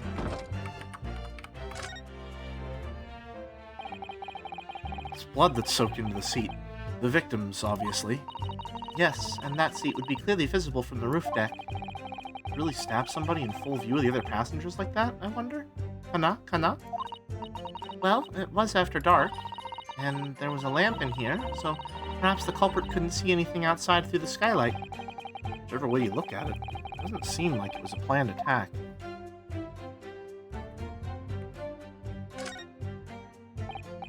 Oh, wrong one. My bad. Ah, that's the poster for the Great Exhibition that's due to start 6 months from now. A lot of focus being drawn to the Crystal Tower, the centerpiece of the whole exposition. Oh, the Crystal Tower. It's under construction already, I believe. People all over London must be fizzing with excitement at the prospect of such a grand event. Ryunosuke does not really have the constitution of a criminal defense lawyer, to be honest. Kind of maidenly. Susato does, though. She's a hardened mystery novel reader. She's ready for this. See it as a handle, it seems. Oh ho ho! This looks like all sorts of equipment that might be needed to keep the omnibus running. Heating tubs, tools to repair wheels, blankets, horseshoeing tools. So it's a storage compartment for the coachman to keep his things, it seems. Doesn't seem to be any space for passengers to stow their luggage, that's for sure. Well, I don't imagine it would be very convenient for that purpose anyway.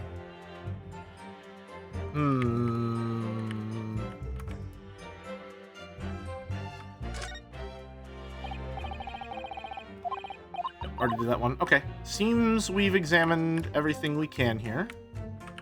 I think.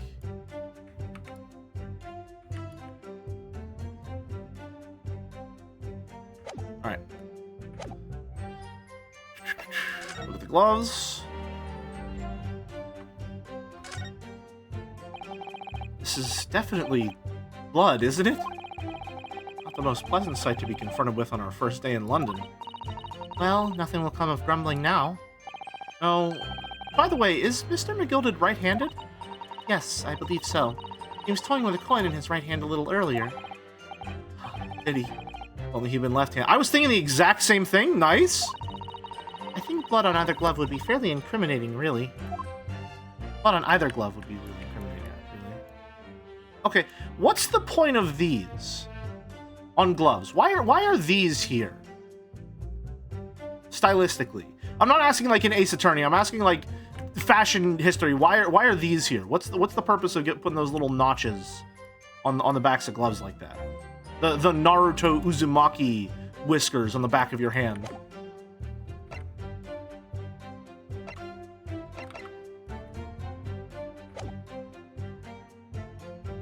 It was the last bus of the evening, so I had few customers. I remember it well.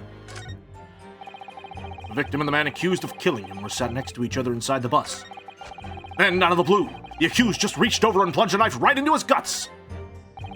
That's right, he stabbed him. I screamed, I did, couldn't help it.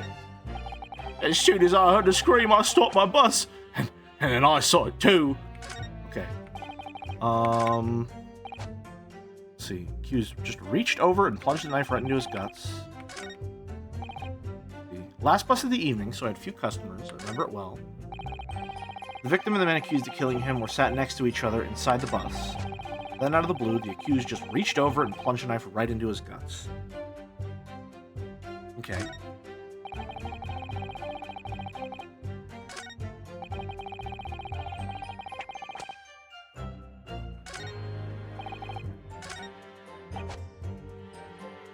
Let's press him on this one. Hold it!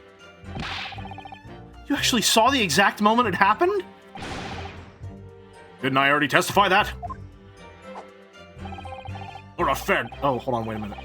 I think I have a voice for this one. Or a fair dinkum, hard-working city bankers not considered trustworthy these days.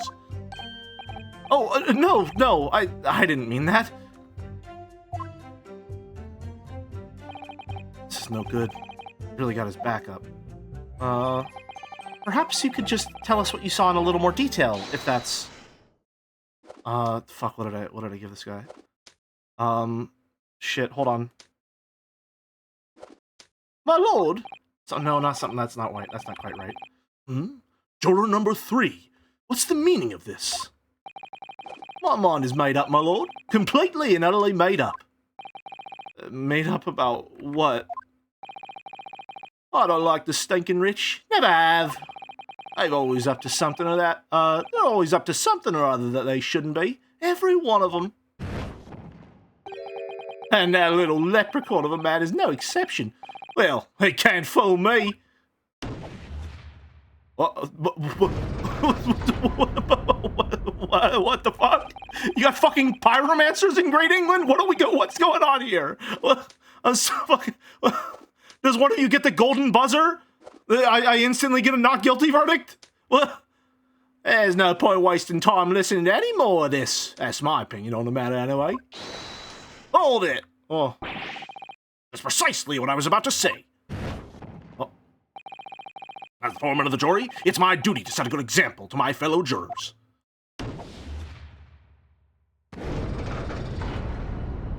I see. What's happening here? Let me see. Yes, it seems that's how the members of the jury give their verdicts. With fire? Apparently, yes. White for innocent and black for guilt. As the 6 members of the jury make up their minds about the case, one by one, they each cast a ball of fire into the great scales of justice, as we saw a moment ago. So if those enormous scales fall completely to the black side, does that mean... Let's do our very best to make sure that doesn't happen. Now I'm even more worried than I was before. Very well. This court acknowledges the change in the jury's stance. See, the lines on the back of the gloves, called draws, were a shaping technique to fit the glove more snugly across the back of the hand, and to make finger movement more flexible, but nowadays it's mostly aesthetic. Sorry I took forever to type. No, that's good, thank you. I was interested to know, thank you very much. Counsel for the defense, please continue with your cross-examination. This is a nightmare. Let's see.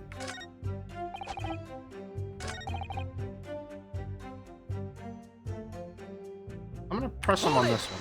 Hold it! You saw them through the skylight in the roof of the carriage.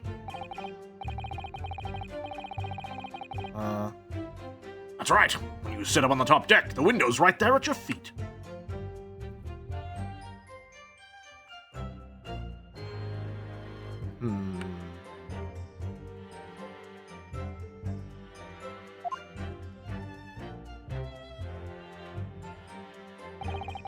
There was a lamp on the inside, so I had a pretty good view. Two of them were wearing hats, and I couldn't exactly make out their faces. But there's not a shred of doubt in my mind that it was Mr. McGilded. How can you be so sure? Well, how can I put it politely? Mr. McGilded is a gentleman of rather small stature. I wouldn't have mistaken him for anyone else. Let's not forget that when the vehicle came to a halt, the only people inside the enclosed cabin were the deceased Mr. Mason and Mr. McGilded. There's no room for doubt there. I really wish there was.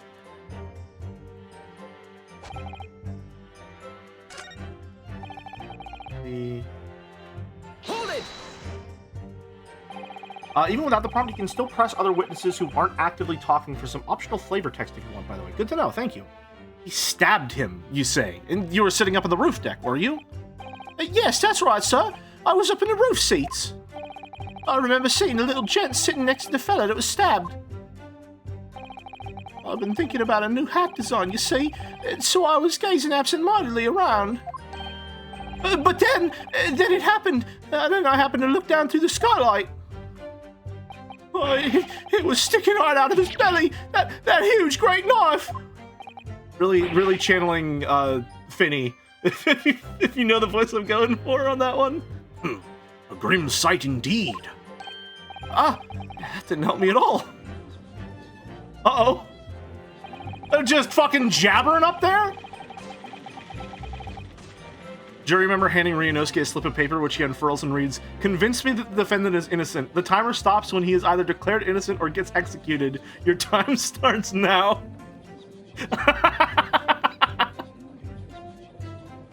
It looks like they're even more convinced my client did it than they were before. It appears to have made everyone even more dubious that Mr. McGilded is telling the truth. If only we had some evidence to counter their suspicions. Mr. First. Oh, yes, sir. Is this the knife you saw? Oh, good grief! Yes, that's it! The very one, sir! Is that... Yes, counsel. This is the blade that was driven into the victim's belly like a stake through the heart. That is a blade of considerable size, counsel. It is, and furthermore, the scabbard is emblazoned prominently with a certain initial. The letter M, which seems oddly familiar. Please, no. M for Magnus, perhaps, or McGilded, possibly. Take your pick. It seems this particular big name in London made a magnificent mistake. Objection! Objection? That was a very weak objection. But there's M's everywhere! Yes! Like in Mason! Objection! Objection! Oh, hold on. This blade is far too extravagant for a poor brickmaker to have owned. No, this weapon of murder almost certainly belongs to the accused. There we go. All right, that feels a little better. I just need to know what he sounded like.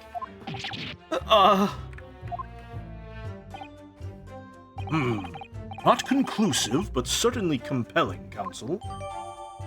The murder weapon has been entered into the court record. My lord, if you'll forgive the interruption. Juror number 2. Go on.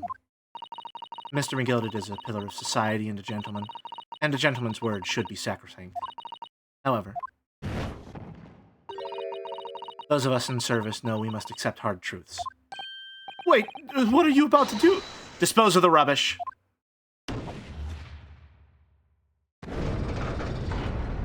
No!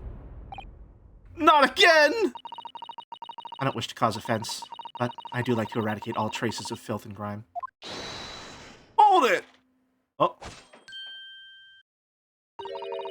I've painstakingly typed every word uttered here today and cross-referenced all the facts. As such, I am now in a position to draw the only logical conclusion. And with the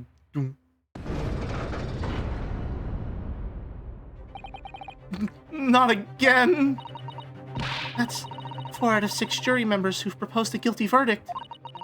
There are only 2 left. We've had it. Every time I press these witnesses for more information, I just make the situation worse. Nevertheless, what we need more than anything at the moment is more information. We're still very much in the dark. I suppose I'll just have to keep pressing the witnesses, knowing that more sparks may well fly. We mustn't give up hope that we'll uncover something that will give us a way to fight back. But... Alright, I'll keep trying. Can't give up. I just need to keep calm and listen to the witnesses' statements again. I heard the scream, I stopped my bus, and I saw it too. What do you mean by it? Hold it! Hold it! What exactly did you see? Well, sir, that would be the passenger, sir. Yes, collapsed on the floor he was.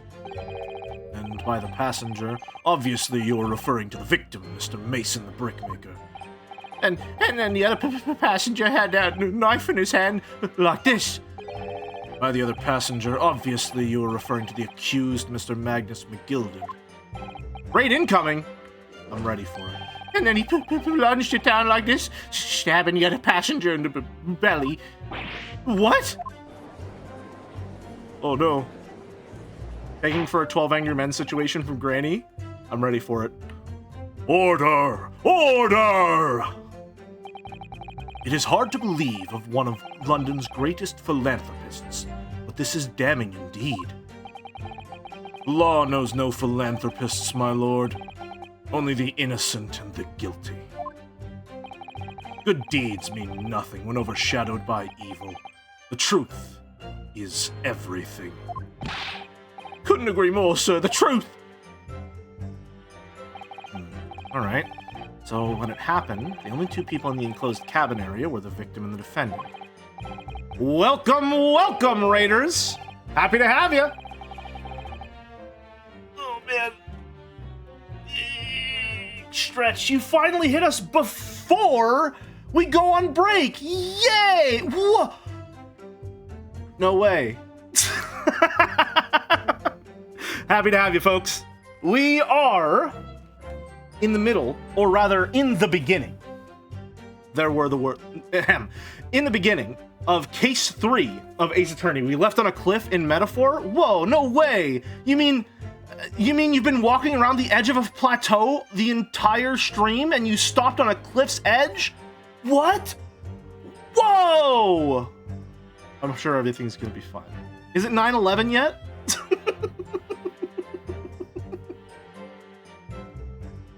The Greatest Attorney, my beloved. Hope you're having fun. I'm having a great time. I'm having a great time so far. No, almost. Yes! Yes, I didn't miss it. Yes!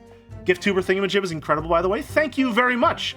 It took me a long time to make it.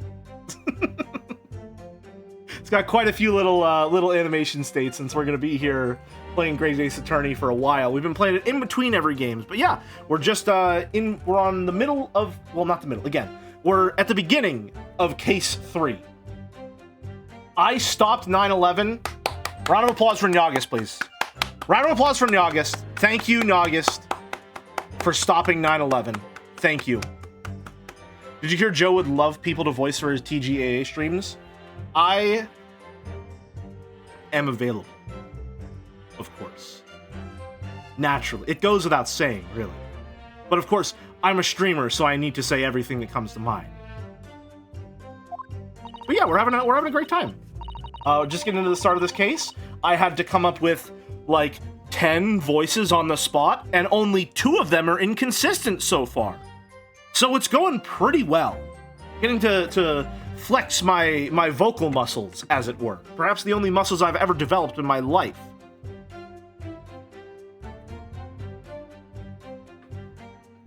Milady, lock the fuck in is honestly one of my favorite things to say with my dance partner now. You're a hero. Thank you, thank you. If I'd planned a bow animation, I'd be using it right now. So instead, I'll just use the smug one, because it kind of fits the tone of my voice. You did develop brain muscles? Well... Well, normally I'd say the jury's still out on whether we've got that down, but there is actually a jury in for this Ace Attorney game, so I suppose we'll have to wait on their verdict, now won't we?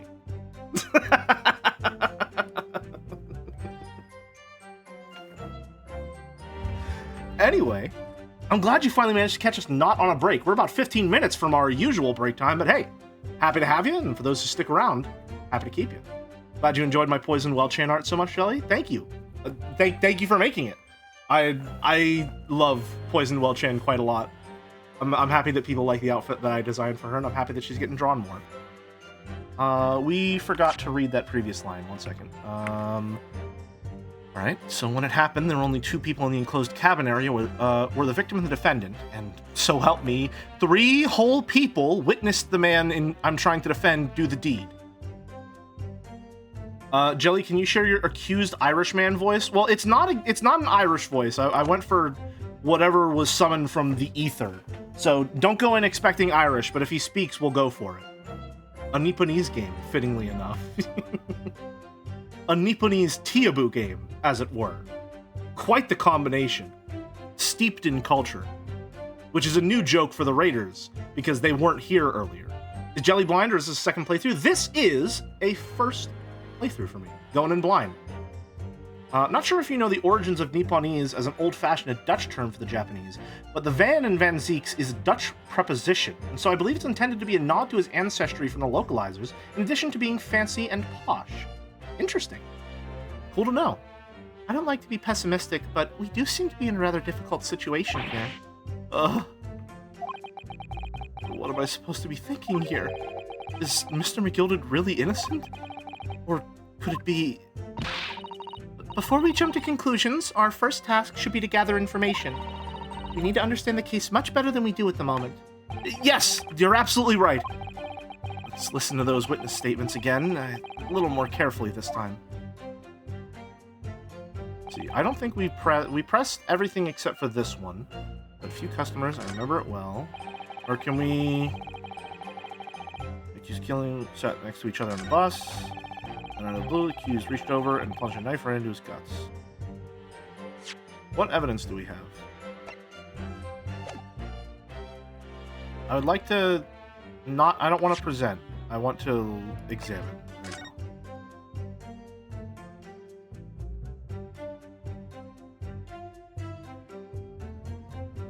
Is that an M or is that a W? An ornate letter M.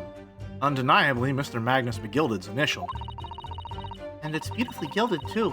Must be valuable, I should think. Ah! What is it? Look at this M. If you turn it upside down, it becomes a W. This could change everything! A W? Yes, this is one of those, turnabout cases. I'm sure of it. I'm afraid I don't know at all. But what I am sure of is this is an M. Oh, well, that idea was quickly quashed. This changes everything! Okay, but how do you know it's an M?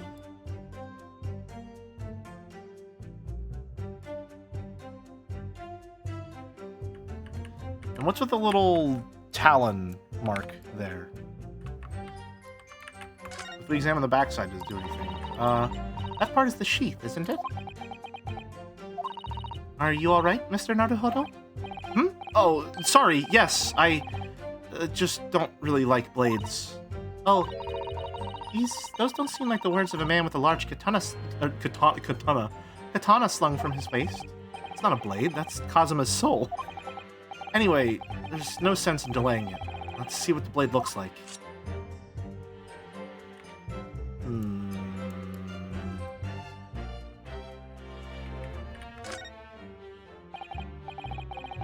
That looks a lot like blood.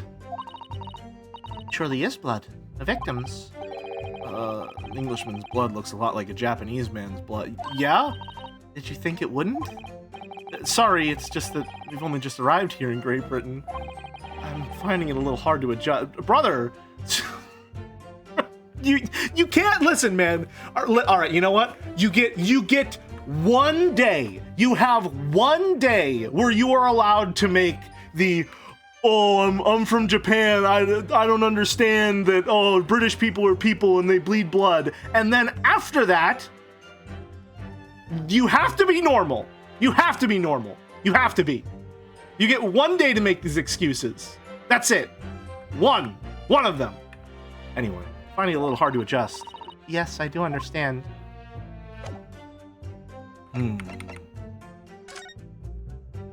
It's in there pretty good. There's also no blood anywhere else.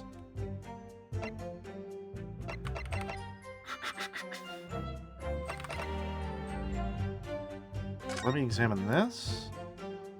Omnibus, does it say it's ours? Phoenix Wright Omnibus. Doesn't say. It's one of the last ones of the day. Examine 10 p.m. to 11 p.m. Okay, maybe if we press him on this? Hold it! Yes, I think it was sometime after 10, wasn't it? Oh, yes, sir. That's right, sir. Yes, ever so cold it was, sir. Freezing, in fact. And you had 4 passengers on board at the time. Is that correct? Oh, yes, that's right, sir. Not all traveling at the same part of the bus, of course. No. And there were no other passengers when the incident took place. No one alighted, for example. You're quite right with that, sir. No other passengers like that. No, none. So nobody fled the scene after the crime, then? I have to say, boss insists on it running, he does. Every evening, that last bus of the day. But I do wonder sometimes if it's altogether worthwhile. Yes, sorry to say. What do you mean by that? Well, with it being so cold and everything, and only making 20 pence in a run, you see. Yes, I'll spend that much at the pub on the way home, just trying to warm up again. Oh, I just can't believe it, sir. I can't believe it. Which of the 2 judges do you prefer so far, Jilly? I like this one. I like that he's got a little toupee. It's a fun little animation flourish. Murder on my own bus. It's too awful to think about. I haven't been able to shake this cold ever since it happened. My lord, I wish to speak. Yes, juror number 5? Do I take it that you, too? As the master of the London Guild of Coachmen, the idea of a murder being committed in one of the city's carriages is utterly abhorrent to me. It wouldn't be right to make a decision before hearing all the facts, though, I said to myself. Oh, but I've heard enough now. The horse is bolted, as they say. No, please! Just keep an open mind a little. Gee up now, Silverblaze! The finish is in sight! Is this one of those Uma Musume things I've heard so much about? Beppo is a long-standing member of the guild, and I trust what the man says. Oh, thank you, sir. You're too kind, sir. This is too unkind, sir. Which now means that 5 jurors agree to condemn this man. Oh, it's all resting on that sweet, kind old lady, and she's armed with 2 weapons! Madam Juror number 6. Yes, dear. What can I do for you? You've heard the testimonies of the witness in the stand. Oh, yes, I certainly have. Still got my hearing, you know.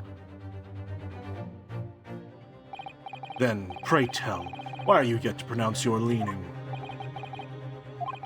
Well, dear, the thing is, I'm a creature of habit, me. I always go to the park around this time of day and sit on a nice bench and get with my knitting.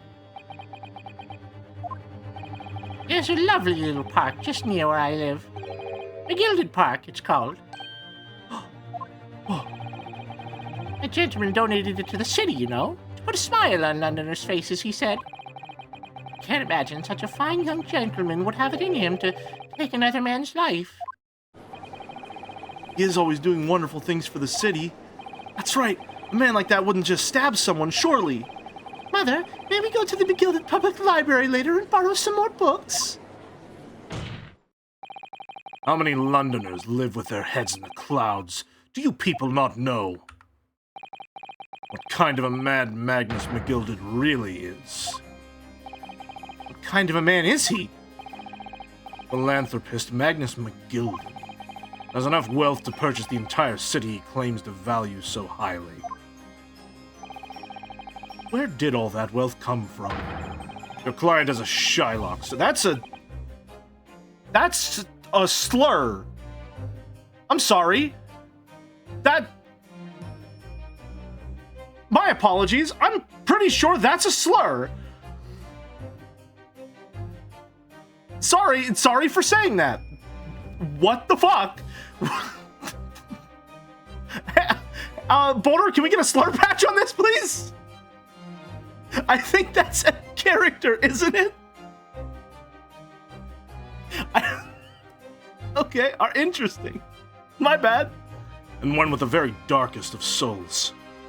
3 to 5. What does that word mean? Never saw it before.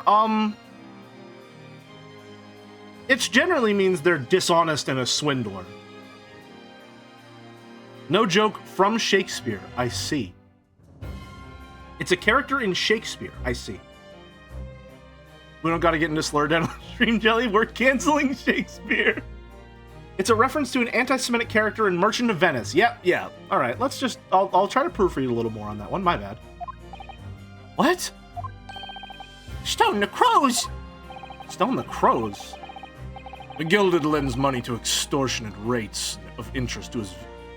The Gilded lends money at extortionate rates of interest, so his victims have no hope of repaying. When they default, he takes possession of everything they own. He's a vulture that preys on the weak. I've never heard any mention of that before. Your faculties haven't deserted you, I'm sure, madam.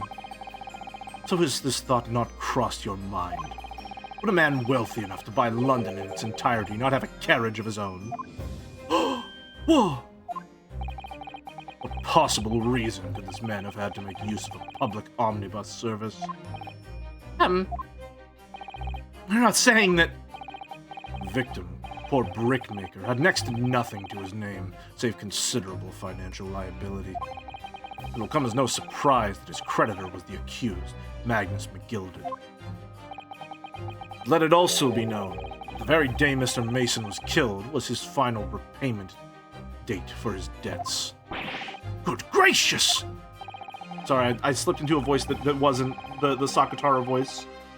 Maybe, I mean, I could just give the judge a different voice. The brickmaker was destitute. He'd lost his house. He had not a shilling with which to repay his debts.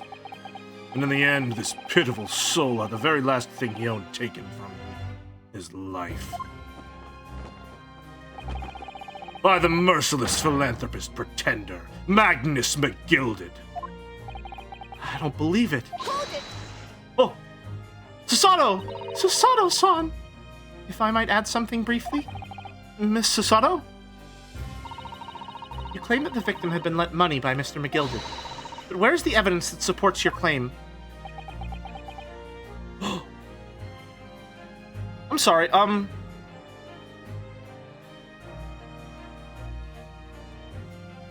gonna just move out of... Hold on, one moment, please.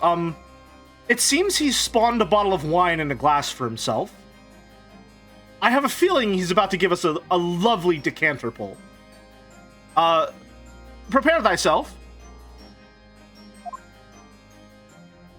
Yep. Yep. Yep.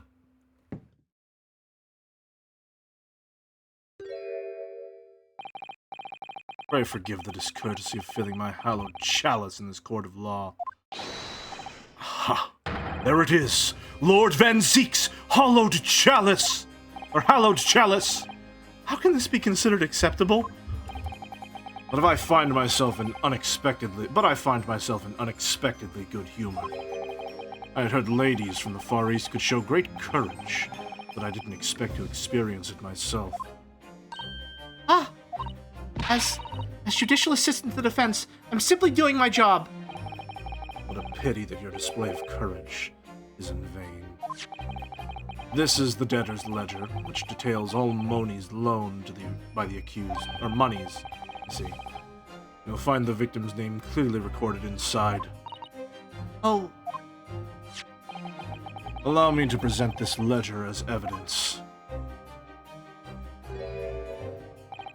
And pray forgive the discourtesy of raising my chalice in a toast to the enigmatic East at the same time. A marvelous toast, Council. I will gladly accept this new evidence. Debtor's ledger has been entered into the court record. Check it out real quick. Excuse me. Court record. Let me see this real quick. I'm looking for a W name. Looking for a W. Nothing on the back. Unlatch it. This portfolio must contain all sorts of secrets of London. All sorts of secrets of London's gentry. Oh dear. Do you really think we ought to look inside? Well, it's not as though we know any of London's gentry personally, is it? Apart from our great detective friend, perhaps. Actually, I wonder. I assure you we will not find Mr. Sholmes' name inside. Well, let's see what we find. Is Sholmes going to be on there? Gosh, it's crammed full of gentlemen's names, isn't it? Well, I suppose they're probably not all gentlemen at all, are they? After all, not everyone in this country is well off. Ah, goodness! What is it? Look at this! Do you see the name here? Bruce Fairplay. Should that mean something to me? It does sound strangely familiar, actually. Bruce Fairplay, the witness testifying at this very moment. Oh, yes, of course, the banker. Why is his name in here? Borrowed 20 guineas, did he?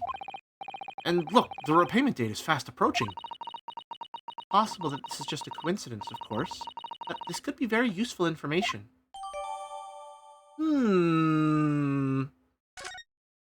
Curious and curiouser. Is it just gonna be... Okay. Alright. The McGilded Fund. No! Absolutely not. No. No. Ah, yes. 20 guineas. The victim owed a considerable sum. And the accused made quite certain he had ample recompense.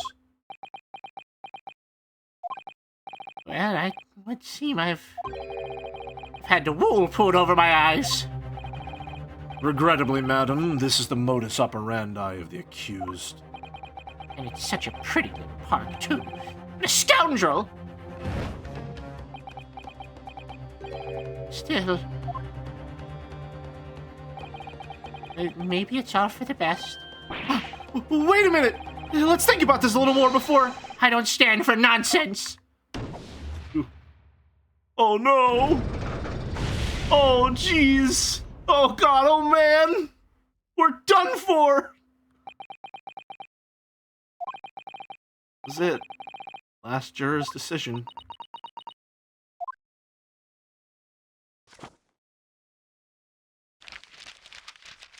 Let's go, Susato, carry us once more. Carry us on your back, like the real main character that you are. According to this encyclopedia of British law, when all members of the jury have concluded that the defendant is guilty, court proceedings are suspended, and the presiding judge will deliver the final verdict and sentence. That's what it says here.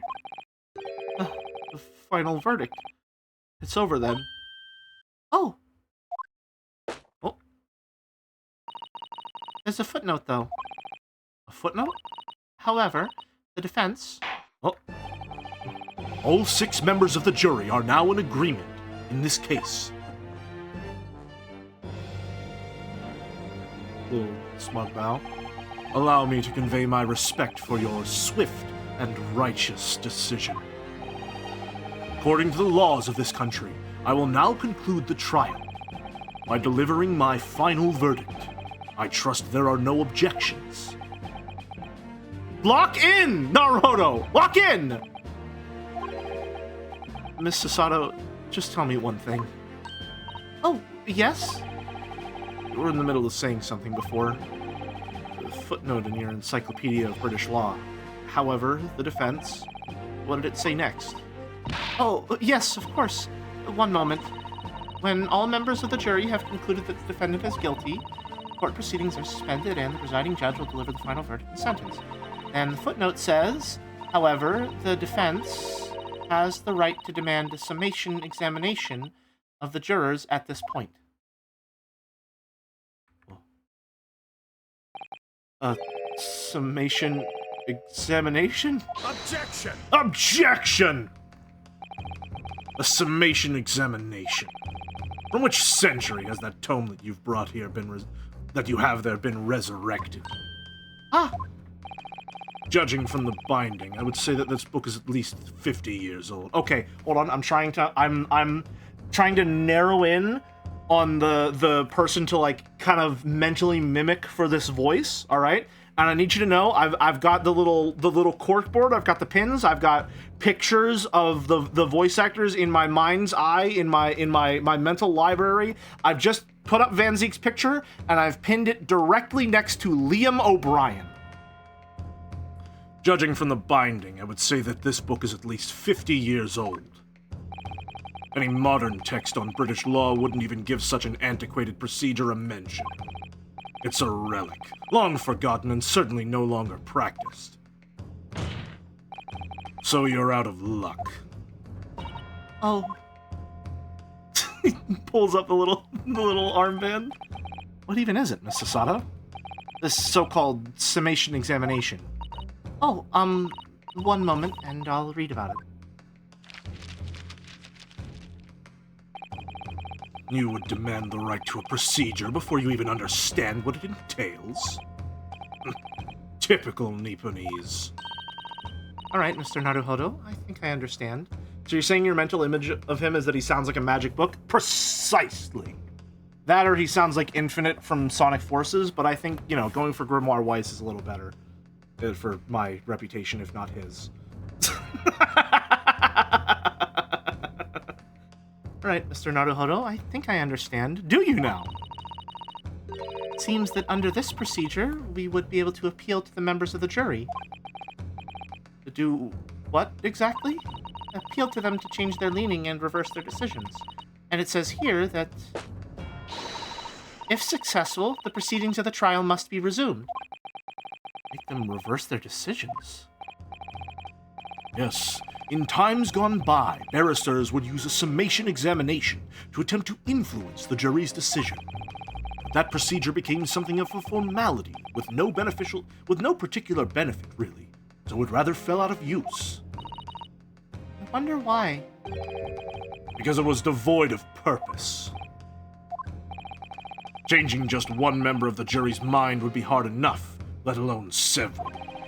No self-respecting defense barrister would even assert his right to try in this day and age. Still, I don't see any mention of the procedure actually being formally revoked. What are you suggesting? I'm suggesting that although it may be antiquated and largely forgotten, it isn't yet extinct. What do you think, Mr. Naruhodo?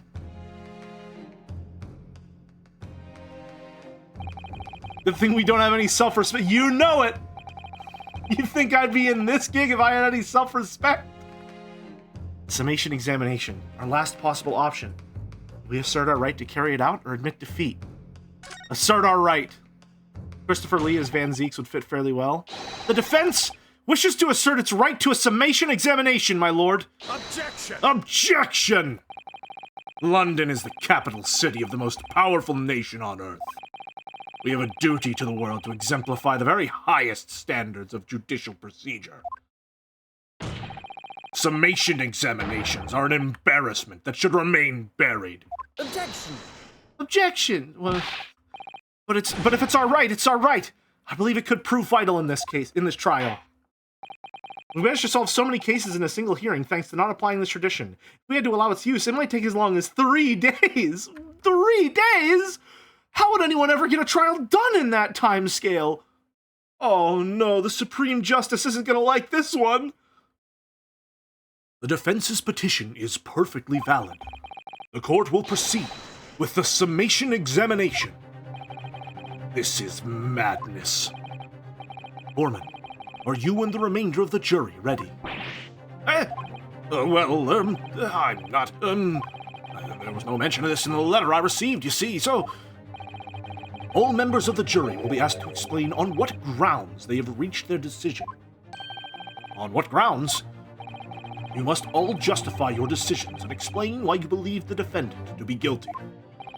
Well, my lord, you're rather putting us on the spot. This is most irregular. No mention was made of this before. I don't really hold all this justifying, Locke. Seems to have thrown the jurors off. Seems none of them have experienced this before. All right then. Summation examination.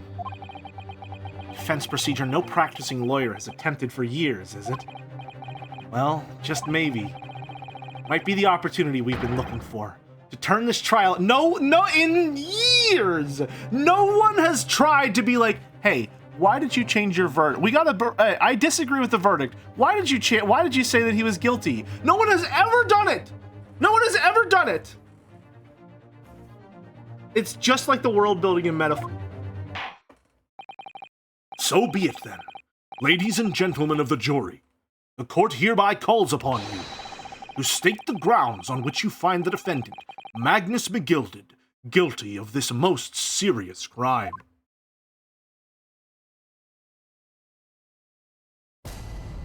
Judicial findings. The jurors' contentions.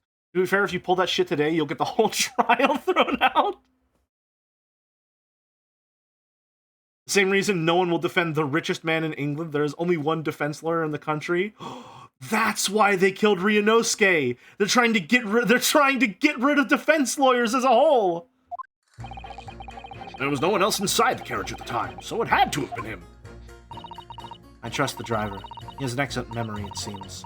4 passengers with fares totaling 20 pence. He stuck the chap next to him just like this. Brazen, I must say. Absolutely brazen. I've simply typed and collated all the statements made thus far, and drawn the logical conclusion. You can trust the guild. Fares is our motto. We haven't raised prices above 4 pence for years. 4 pence? Then why did he have 20? Why did he have 20 if it's 4 pence? Curious. A scoundrel stabbing that poor man on the floor. It beggars belief. Starting to wish I hadn't pushed for this now. Your theme is by far some of the best IMO. It's intense. Nice. Perfect for break music then when we get there, wouldn't you say? The jurors don't seem to have wonderfully formed arguments, though, do they? Well, let's see what we can do. We need to get these 6 people to change their minds. I'll have to throw everything I can at them. Use some very persuasive language. Just a moment, Mr. Naruhodo. According to my book, that's not quite how it works. Oh? I thought I was going to have to thaw their icy minds with some heartwarming rhetoric about the defendant. Unfortunately, once the jurors have decided the defendant is guilty, they're unlikely to heed anything the defense says. But then... They've reached their conclusions by their own reasoning, you see. Your pleas will sound like excuses. In fact, it would recoil on you. The more you try to persuade them, the more entrenched they may become. What on earth am I supposed to do? Oh dear, I'm just citing what I've read about British law, Mr. Naruhodo. Right, I'm sorry. Do you have any idea how to make this work, then? Well, from what I can understand, the key to this procedure is using the jurors' own words to make your arguments. What do you mean? Well, the 6 members of the jury are randomly selected members of the public. They may appear to present a united front, but the truth is, they are complete strangers, just happen to find themselves here in this courtroom together. And that's the way to break them down, you mean? Yes, exactly. You must listen very carefully to what each member of the jury says. See if we can identify any contradictory statements. We can. We then contrast the statements and pit the corresponding jurors against each other. I'm into this. I'm liking this. I was already seeing the contradiction in the... He had 20 pence on him, and then they only charged 4 pence and have for a while. So I'm glad that it's not like you have to get evidence by pressing the guy who says 4 pence. It's literally, this guy said 4 pence, you said 20, the math doesn't work. So how many cases before the guilty person is on the jury? I'm guessing at least 2 cases.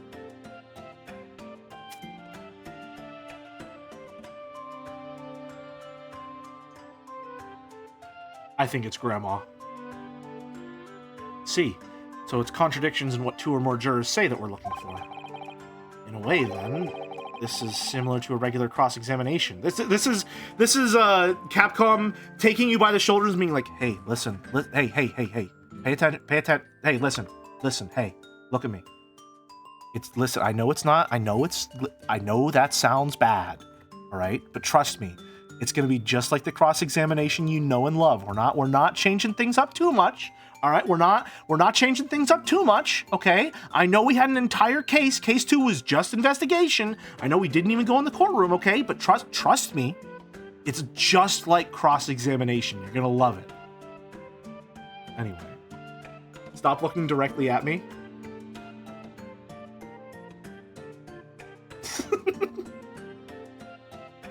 Similar to regular cross-examination. Oh, yes, I suppose you're right. Find contradictions in their statements and pit the jurors against one another to break them down. Alright, might be able to pull this off. No, that's not right. I have to pull this off. You looking at the camera gives Alex Yeek vibes? I do have a yeeking out emote. Possible. Perhaps.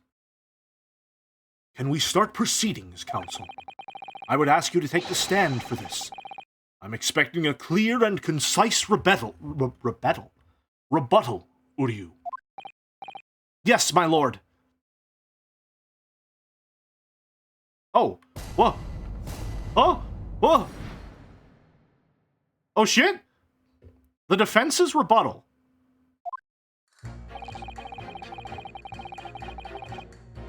Alright, we're gonna let this rock. Break time! Alright, stretch, get some water, get a snack, brush your teeth, all that jazz. I'll be back in 5 to 10. Get that scran bet rolling, we'll go for some scran before we get back to it. And of course, Chandler. Can we watch the grandma?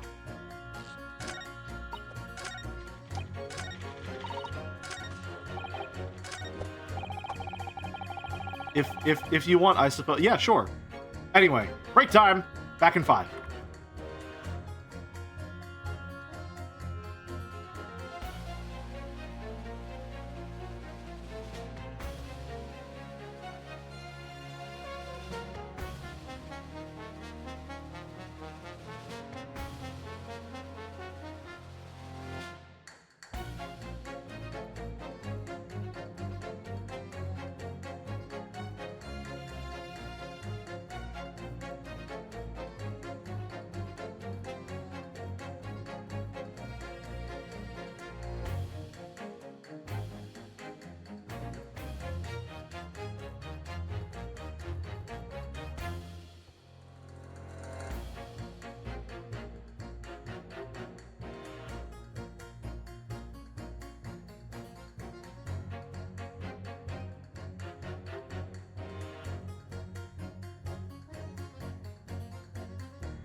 I'm back. Hello. How we doing, chat? Get Scrandle all pulled up. And of course, Chandel.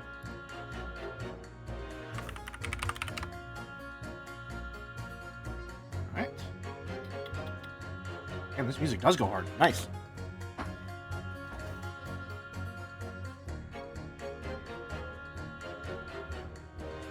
Alright, the perfect backing track. The perfect interstream dulls. Let's see. Alright. Obviously, we gotta start with the Saito Gambit. Ooh, okay. It is a Merrick Chan. It's earlier than 2020. Okay, so we had Insatiable Despo not too long ago. It's a Merrick Chan earlier. I'm gonna go. I went Insatiable Despo. Should have trusted my gut earlier, and I would have gotten. I would have been correct. It has less than 9. I'm gonna go Loot Chan. It is not Loot Chan, but she does only have one fan art. Later than 2020, so it's not Edge or Undo.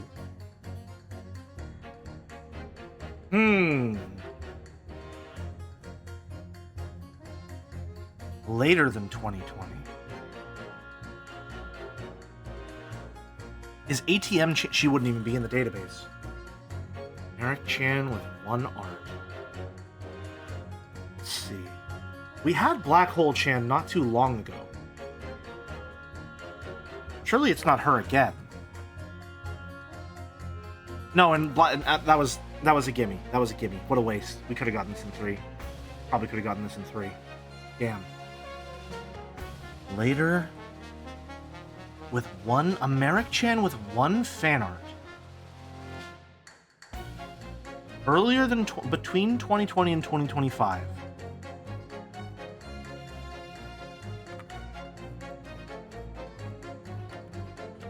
Not counting Phyto, is Red Square in the database? She is, but that would be earlier than 2020. That would be earlier than 2020, since she was made during the Silent Hill 2 streams.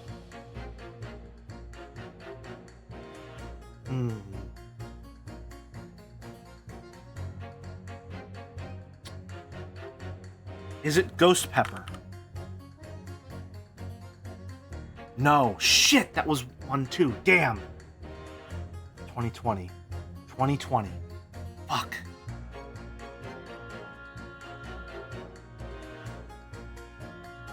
Come on. Late in between 2020 and 2025. A Merrick Chan that only got one fan art? How do you know all these Chans, Jelly? There's probably a diagnosis in my life that I haven't gotten yet. Hope that answers your question.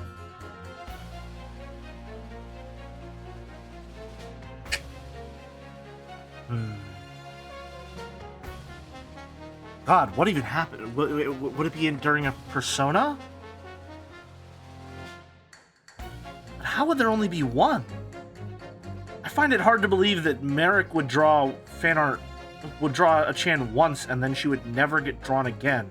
Or that she would only get drawn once after the database. How many have we done? We've done 5? 1, 2, 3, 4. Okay, after 5, we'll give ourselves a hint on this one. I was thinking it would be ATM Chan, but she's just not in the database. Not Ghost Pepper. Maybe it's a Chan collab Chan? It could very well be, yeah. It's probably a Chan collab Chan in that case, yeah. Outer Wilds thing, it's not Moon. It can't be Outer Wilds because Outer Wilds was 2020. We know it's after 2020. And I'm having a hard time remembering what games Joe even streamed during 2020.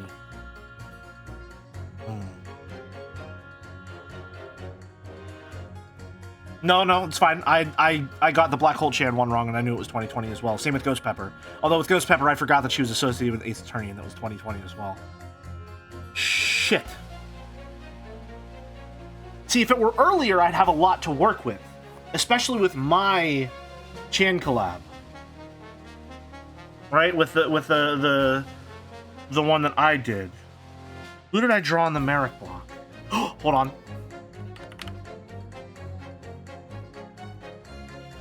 Damn! Damn, that was a good guess, though. Damn. 2.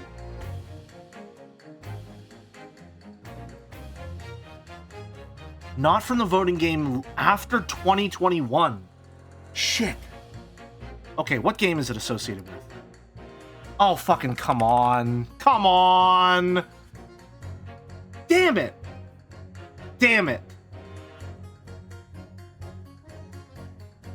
I feel like we got her earlier, too, as well. I knew it had to be one that I drew. I always forget that she exists. The only time she's been drawn, I think, other than Merrick. And I'm mad because I cropped it wrong and I cut it off. The snake is cut off here.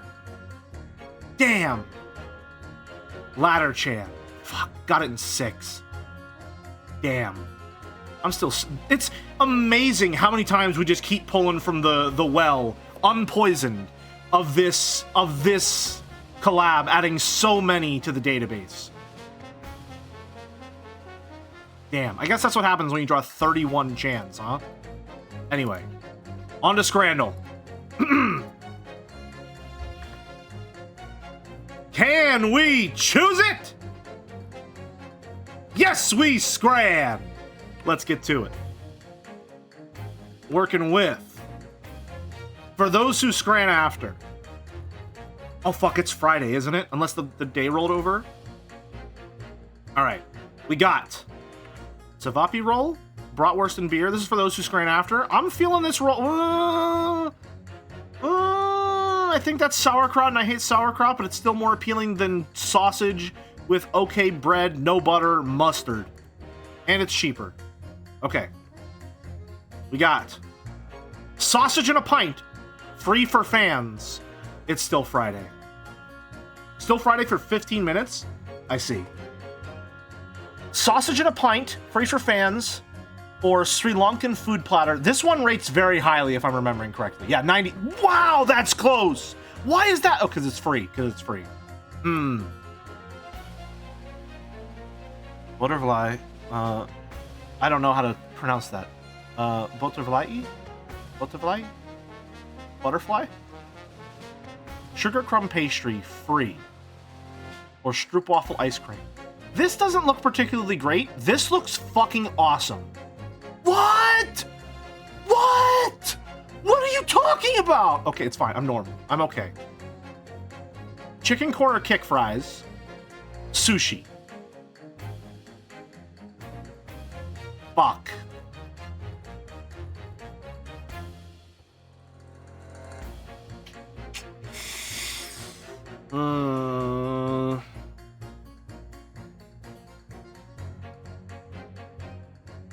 Okay. It's fancy looking sushi, free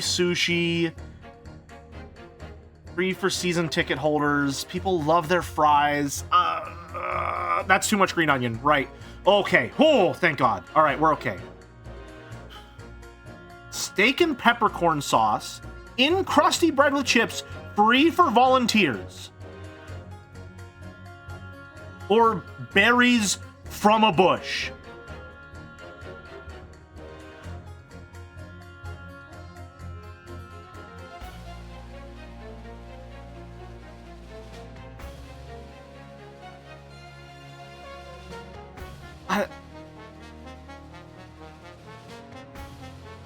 Okay.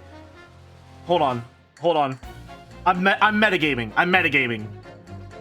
There's no way these two aren't being put up against one another. Unless it's a trick question. There's just no way we're making a Friday Scrandle and this isn't designed to fuck with me.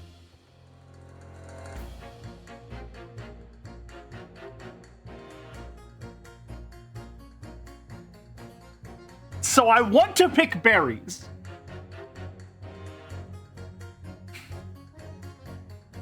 But this looks awesome. it's free for volunteers. That just looks great.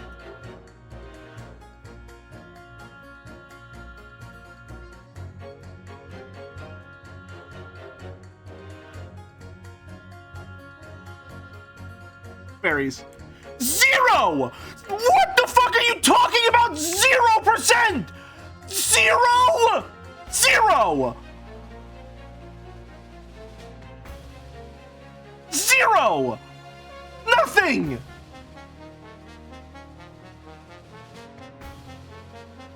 What do you mean, nothing?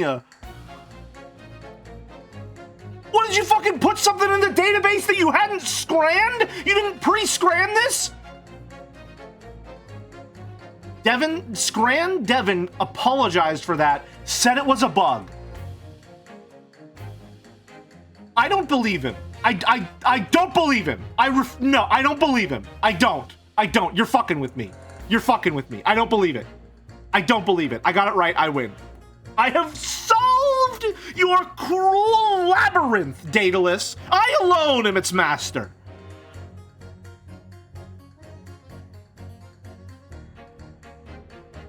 I spun. Fuck, that's close. Oh, that's close.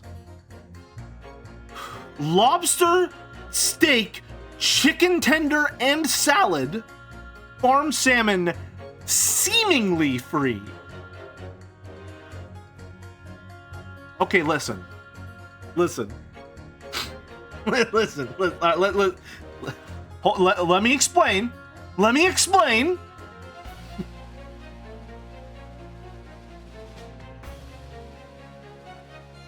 Now, under normal circumstances, obviously left wins.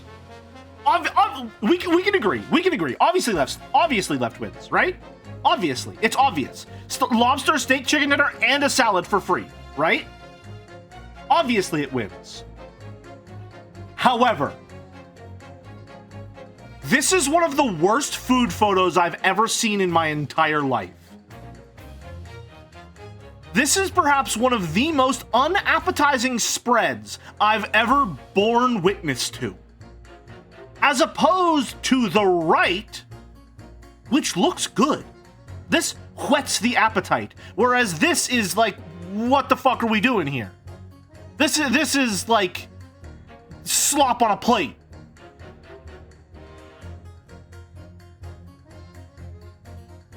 We love to take a photo straight from above with the camera casting a shadow. Yeah, I think under normal circumstances, this would win. However, America debuff, shitty photo debuff, eaten food debuff, farm salmon. Fuck! Shit! Damn it! Damn it, I was so sure! I was so fucking sure! God damn it! Oh, fuck, I think we're getting a guilty verdict. A red-necked phalarope. Hot dog with self-serve toppings. Free from the air. It's the bird. Bird. Let's go. 0.26. Amazing. Excellent work. Scotch egg, free for fans, or fish, free to Martin Odegaard, the man of the match. Well, that's for him, so it's not the people's grand left. Never gonna win. Never gonna win. That's Martin's fish. It's not for us. Fuck, man. Listen, I don't care if it's right. I don't care if it's wrong. I will never, ever, ever, ever fucking quote me on this shit. I will never pick free oyster left. Get fucked. Absolutely not. Not free oyster. Nope. Not a free oyster. Never. Never. Absolutely not.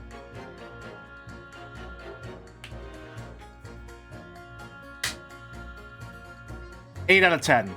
This is crazy. I don't know why this is rated so high. Well, Stroopwafel ice cream does sound pretty awesome. I can't lie. However, this is like,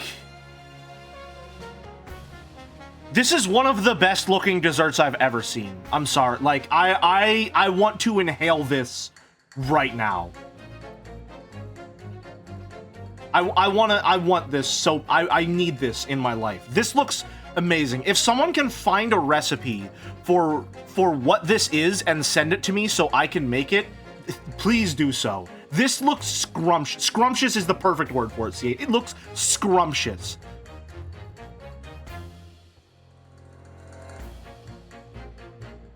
And then, of course, this is... I don't understand this one.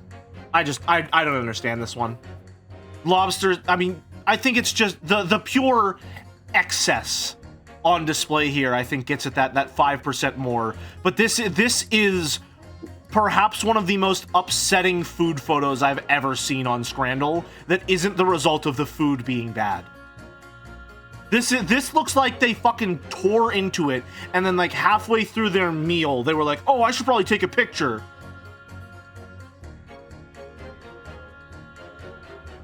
I also, this is just me personally. I don't like lobster and crab, like, experientially. There is something about the process of eating food where if I need to remove, like, the chitin, or literally in the case of crab, fucking snap the carapace open so that I can get at the meat inside, that is very unappetizing to me. I don't like the idea of having to fucking actively tear my food apart in some capacity to eat the food, right? I like the prep work to be done, and then I eat my food, right? Now, call me a hypocrite, because I still do like wings. However, I usually prefer my meat off the bone. There just feels like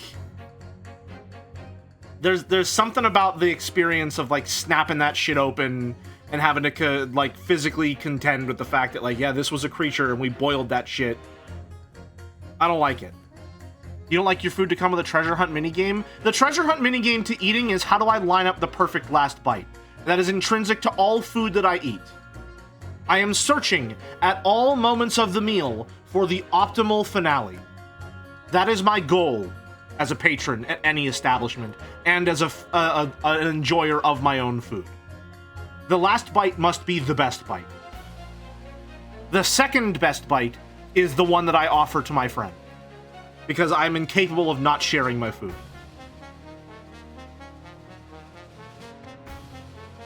It's an efficient tech. Exactly. I spend the whole meal in anticipation of the grand finale. That's not a minigame, that's a bonus minigame. Huge difference. Those are the same thing. Well, no, they're not the same thing. Bonus minigames are better because it's more. And more is more. Everyone knows that. What's the most important bite a man can take? I'm sorry. Dalinar Khalin, is that you? What am I supposed to say to that? You want me to say the words? The most important bite a man can take.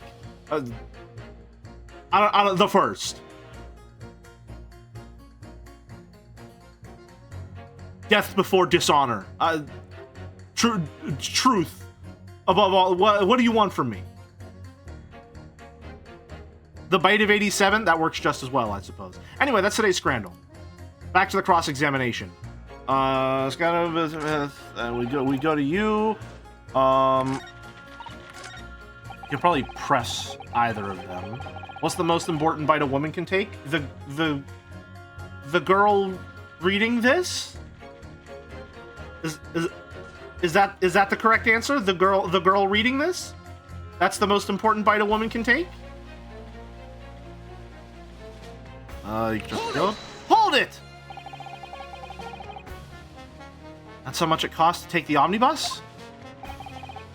That's right. As the Guildmaster, I decided to set a policy for all drivers across the city. One fare, no matter which bus you take or how far you're going. We have to compete with the rise of motor car, you see. Us coachmen have to make a stand together. Motor cars, you say? Yes, and this murder on one of our buses is extremely damaging to our cause. It's beyond the pale. It'll lead to a decline in passengers, you mark my words. And it's all that rascal's fault. He has to pay. Well, it sounds like he already paid 4 pence, if, you're to be believed on that. Is it crime or is it the crime or his buses he's more worried about? Anyway, every member of my guild is reliable and trustworthy. If the driver says he saw him do it, that fellow in the dock is as guilty as sin.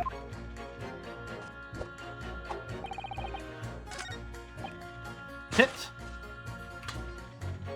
Memory, 4 passengers with fares totaling 20 pence. Objection! Objection! That's so slight. Those two statements clearly contradict each other. They do? Explain yourself, counsel. Me? Oh dear, what have I said? Swear on Silverblaze's mane and name. I haven't the first idea of what you're talking about. According to the group testimony we've heard so far. Look at the animation! Oh shit, we're pacing now? We have the budget for that? According to the group testimony we've heard so far, there were 4 passengers on the omnibus in the night in question. And according to the coachman, Mr. Beppo, he took 20 pence in fares. Quite right. I have those precise details typed neatly here in front of me. And juror number 5 also told us the following. Fare for the omnibus is always 4 pence. That it is. A fair and convenient single price. Just the way London's carriages should be operated. But that doesn't add up at all. In fact, it leaves a glaring discrepancy in the facts.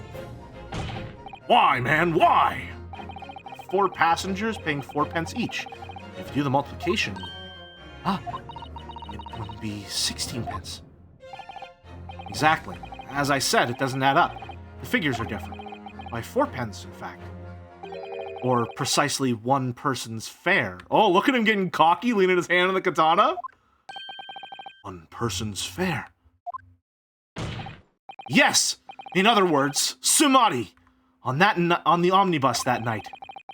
It's distinctly possible. There was another passenger we've never heard about.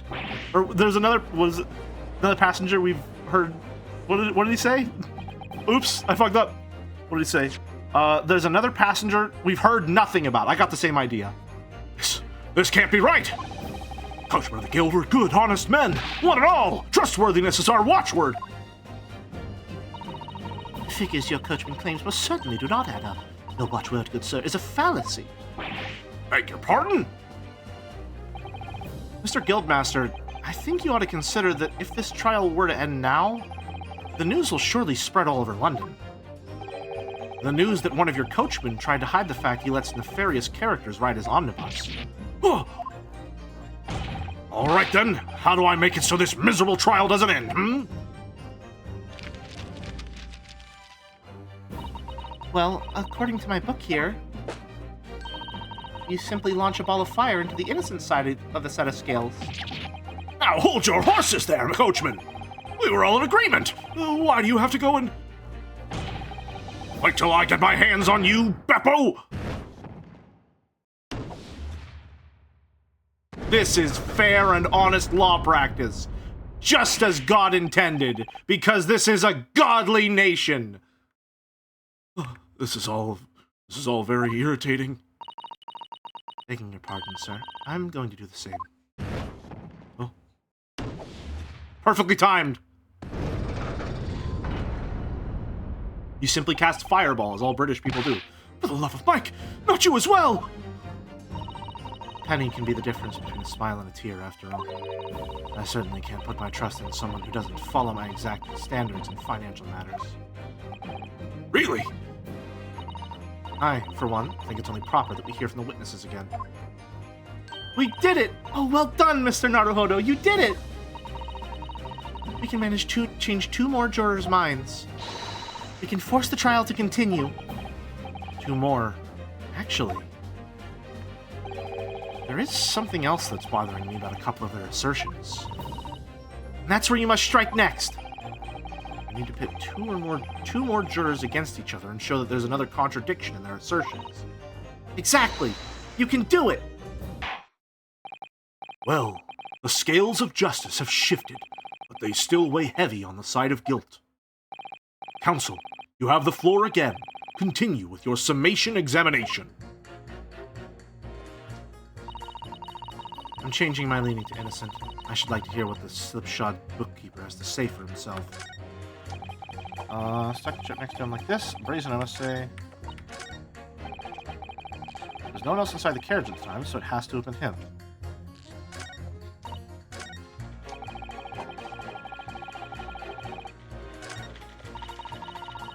I've collated all the statements made thus far and drawn the lot. That's. Hold it! Explain, elaborate. What have you been doing all this time? What have you been doing all this time? There. I should have thought it was obvious. I am recording everything that takes place as part of these proceedings.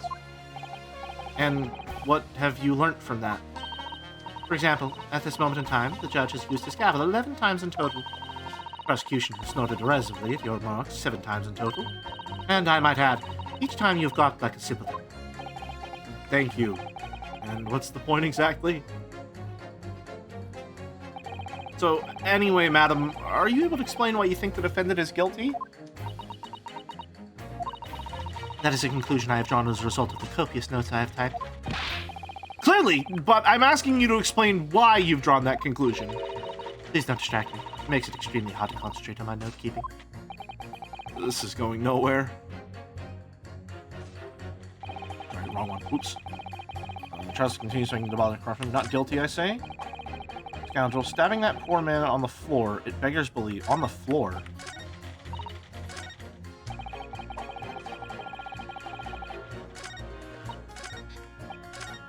Okay. Is that why you've been given a knife and you've been given that so you can? You know, you know what? I'm gonna send it. Send it. Send it. Go for it. Those two statements are completely contradictory. What? Explain, counsel. Post haste. Oh, dearie me. I was only knitting a jumper for my other half. What is all this claptrap? What is that's not wrong at all. What is all this claptrap? What does contradictory even mean, I ask you? We've heard from more than one witness that they allegedly saw the actual moment when the defendant stabbed the victim. Now, out of curiosity, juror number 3. What? Can't you see I'm busy? Fuck, it's slipping entirely. Hold on. Give me a second, I need to summon it. One moment, please. Oh, it's gone. Where is it? Uh-oh. He's really fucking going. He's fucking yanking that shit. Can't you see I'm busy here? There we go. All right. How would you say the defendant stabbed the victim? What sort of motion was it? Want to test me, do you? It was like this. Stuck the fella next to him without even getting up, just like the prim banker said. There we go. Yes, that was Mr. Fairplay's testimony. Quite true. Now then, juror number 6. Oh, is that me, is it? What can I do for you, young man? Shit, they're actually doing it properly now. How would you say the defendant stabbed the victim, madam? Oh, well, dear, as far as I understand it, it was like this. He stabbed the poor man after he collapsed on the floor. Coachman said so. Now don't move! Take a look at these two jurors.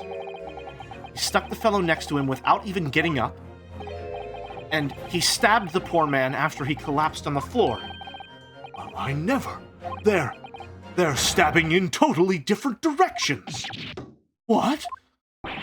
Bless my stitches! What a muddle! This tells us there's a strong possibility one of the witnesses isn't telling the truth. Oh! But why? Why the dickens would they lie? I don't know that yet.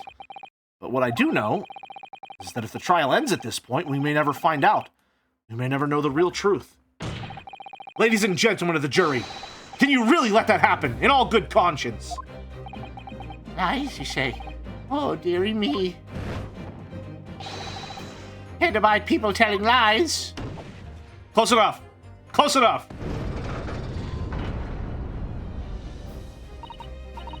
The scales. I don't believe it.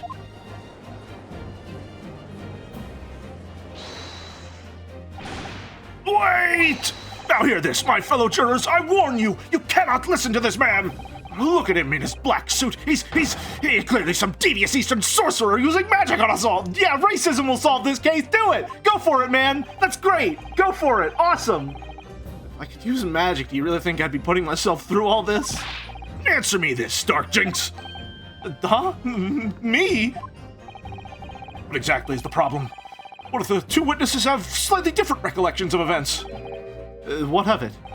Let's say, Why do you gotta keep using that word, man? let's say he did stab the victim as he was sat next to him in the omnibus, and this young dandy saw him do it. And now let's say the victim collapsed on the floor and the...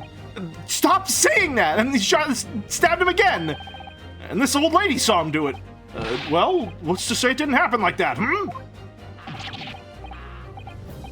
Oh, you calling a dandy, sir? Why, I should take this knife to you! Who are you calling old? Why, I should take this needle to you. They're ready to kill each other now. But could the foreman of the jury be right? Did the two witnesses see two different moments of the same crime? It's possible. It's true. There's an outside chance of almost anything you care to mention. Exactly the point I've been trying to make. Before you go any further, Mr. Naruhodo... Oh, what is it, Mrs. Sato? I think you should have a look through the court record. Ah, you see, this evidence makes it quite clear. There isn't even an outside chance of what the juror is saying. How did I miss that? Yeah, because he only got stabbed once. I was just thinking maybe he got someone... Well, it's still possible. It's still possible. Unfortunately, Mr. Foreman... What is it, you dark jinx? Come on, out with it! What you're suggesting is impossible. It's out of the question. What are you talking about, man? How can you possibly say that? You do realize that I'm only doing my job. As foreman of the jury, I have a responsibility to steer everyone in the right direction. So where's your evidence, man? That's what I want to see. You say the two witnesses saw different moments of the same crime. You say that's out of the question. Show me some proof. He's sort of slipping into the stagecoach guy, or the horseshoe guy, rather. The only way I'm going to convince him is present him with something he can't dismiss. Some irrefutable hard evidence. As you wish. What? I'll give you the proof. It's out of the question that the two witnesses saw two different moments of the same crime, as proven by the autopsy report, because Susato told me that. Take that! This is the victim's autopsy report.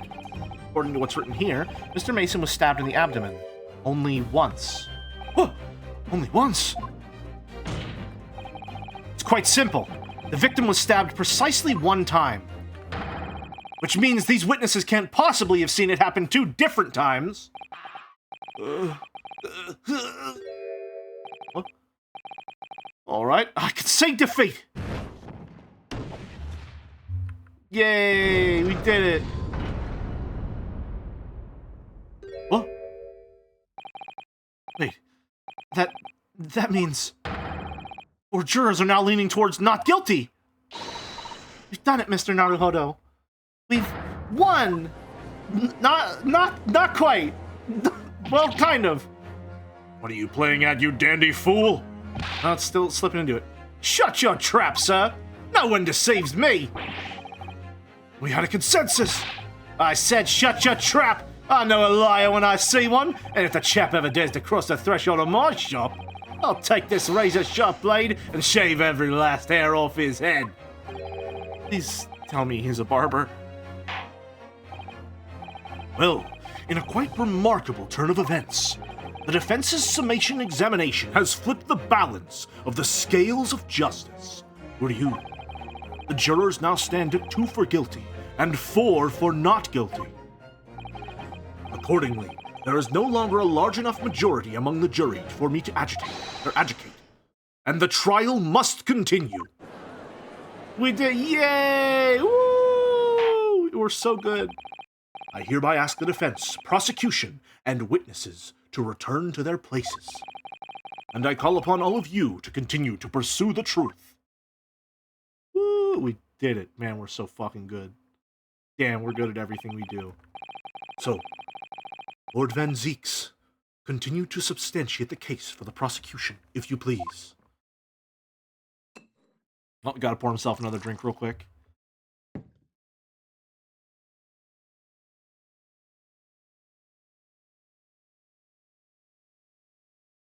Takes 3 votes to be guilty, but 5 to be innocent, so it seems.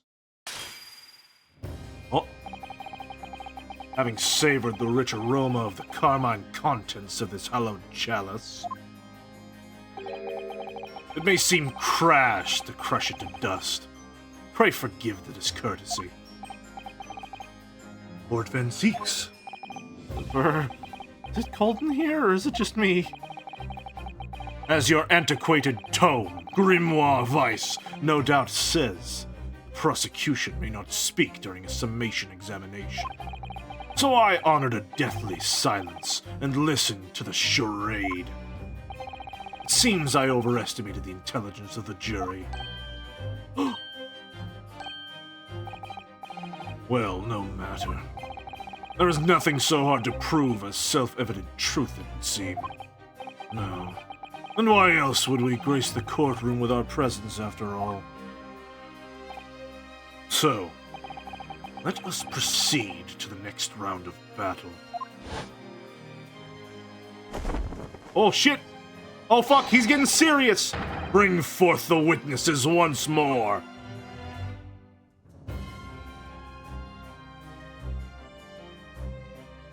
Round 2, baby!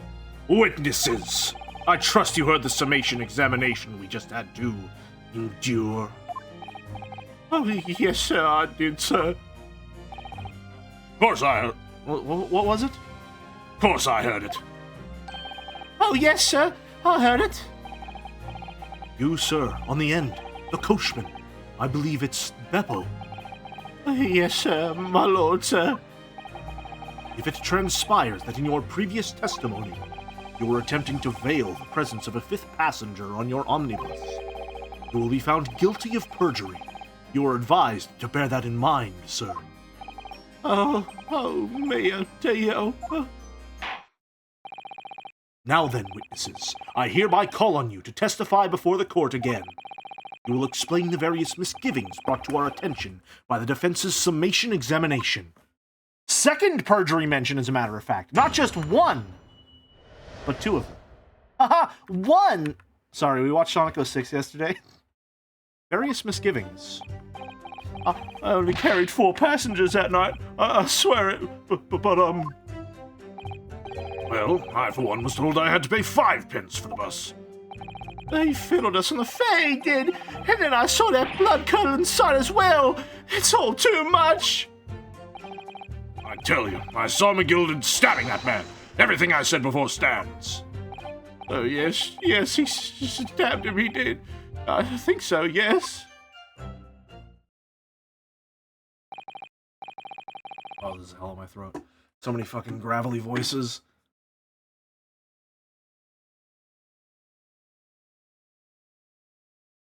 Oh, I'm gonna need some lemon tea with honey after this. I'll be fine, I'll live. It'll be fine. Counsel, make sense of this for me, please.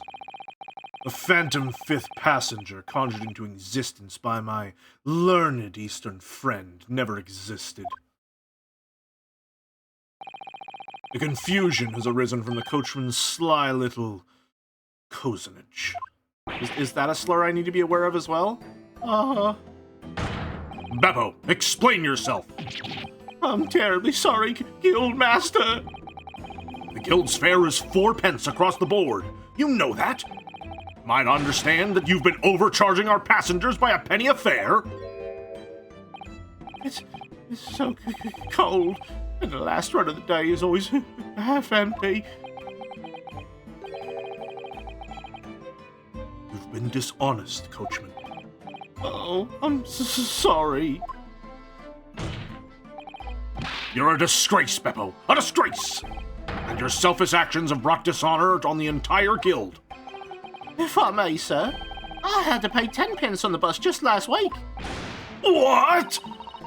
4 passengers at 5 pence each is, yes, 20 pence. I've done the arithmetic 10 times already, but I just can't make the result come out differently. No, that figures. Well, it would appear that one of the aforementioned misgivings has already been explained. So, counsel for the defense, your cross-examination, if you please.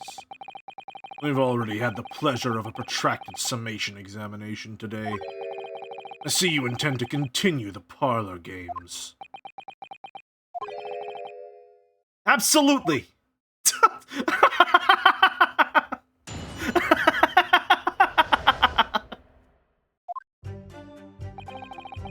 I only carried 4 passengers that night. I swear it.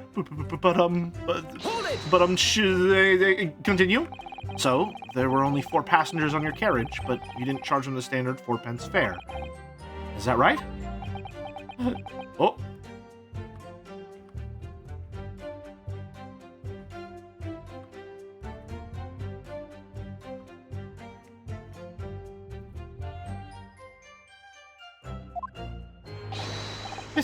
It's impossible to make the last run of the day pay. I was cold. It was all I could do to stop myself passing out. I'm getting chilblains just listening to you. It was terrible. So I wanted to give myself a pat on the back for even keeping the bus running. Excuse me. Oh, I didn't mean to do that. If I may, Mr. Fairplay. What are you fossicking for now? That last statement appears to have given you pause for thought. No, it didn't. Nope. Not really. By the way, you always seem to be looking to the side, or one way or another. Do you have some affliction? Not really. He's not really willing to say anything, it seems. It's none of your business anyhow.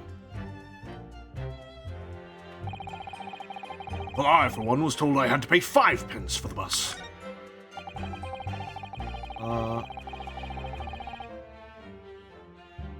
it! This blood-curdling sight. You mean the murder, I presume? Yes, sir! A loathsome sight. No one should have to witness the horror in the eyes of a man the moment his life is taken. Oh, well, not exactly, sir. I mean, I didn't actually see the exact moment the jet was stabbed.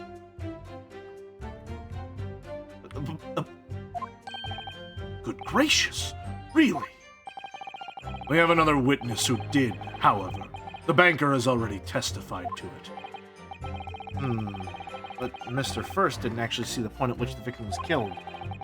They turn out to be very significant. I heard the bank agent next to me take a sharp intake of breath, see? That's when I looked through the glass. That's when I saw that horrible blade poking out from his belly, all covered in blood. Every time I see a knife now, I can't help screaming, even when I'm eating. I tell you, I saw McGilded stabbing that man. Everything I said before stands. Do we have evidence that contradicts that now? Let's press one. Let's press one on that. So you saw the defendant, Mr. McGilded, stabbing the victim, Mr. Mason, who was sitting next to him. That's what I said, isn't it? It was bothering me before, this was. For just a brief moment, he hesitated before answering the question. Anyway, there was only 2 of them inside the carriage, wasn't there? There's been much talk of a 5th passenger, but as yet, 0 evidence. His mustache cinema? Is his mustache is it like a W? What's going on with his? There's something going on there. Is it supposed to make a W? And the knife is his?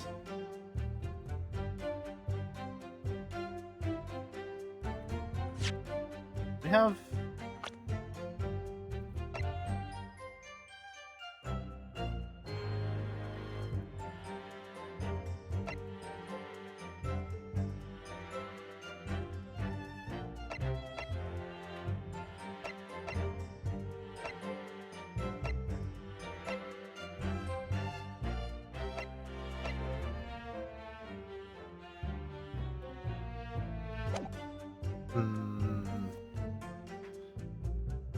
What are we wasting time? What are we wasting all this time for, eh? It's black and white. The man's guilty. Is that just what he looked? I can't remember what he looked like.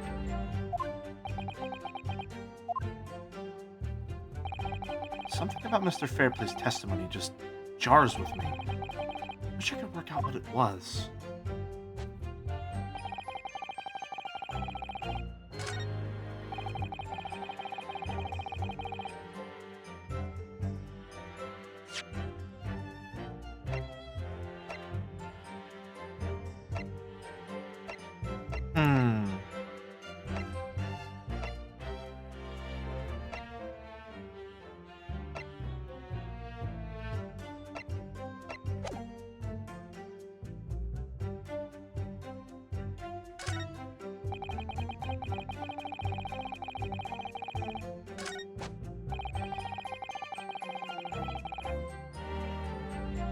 Seating chart? We don't have a seating chart. I have a feeling that that's going to become essential. Because there's 2 roof seats that don't have a view into the carriage.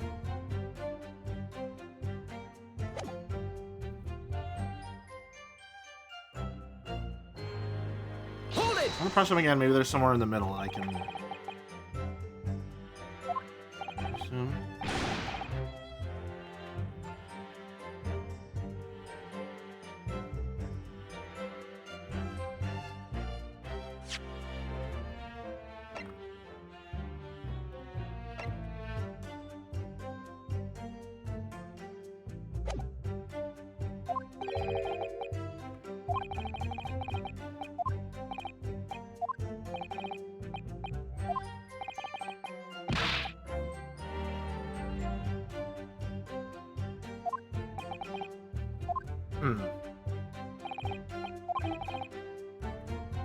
I was just reminded I have a metric shit ton of tiramisu in my fridge, which brings me to the question, do you fuck with tiramisu? I have had tiramisu exactly one time. It was a very, very small portion that I got at my work cafeteria. I do fuck with it. I don't generally love the flavor of coffee, but obviously when you combine it with a bunch of cream and sugar and everything else that's in a tiramisu, it's a really nice accent flavor. I don't like it when it's the main flavor, but I like it when it's accenting something else. So yeah, I do fuck with tiramisu. I could go for something like that right now. Like a cheesecake or something, man. Maybe if I have cream cheese, I can make some cheesecake tonight. We'll have to see. Let's work out what it was. So that feels like it's telling me that there's a piece of evidence that contradicts what he says.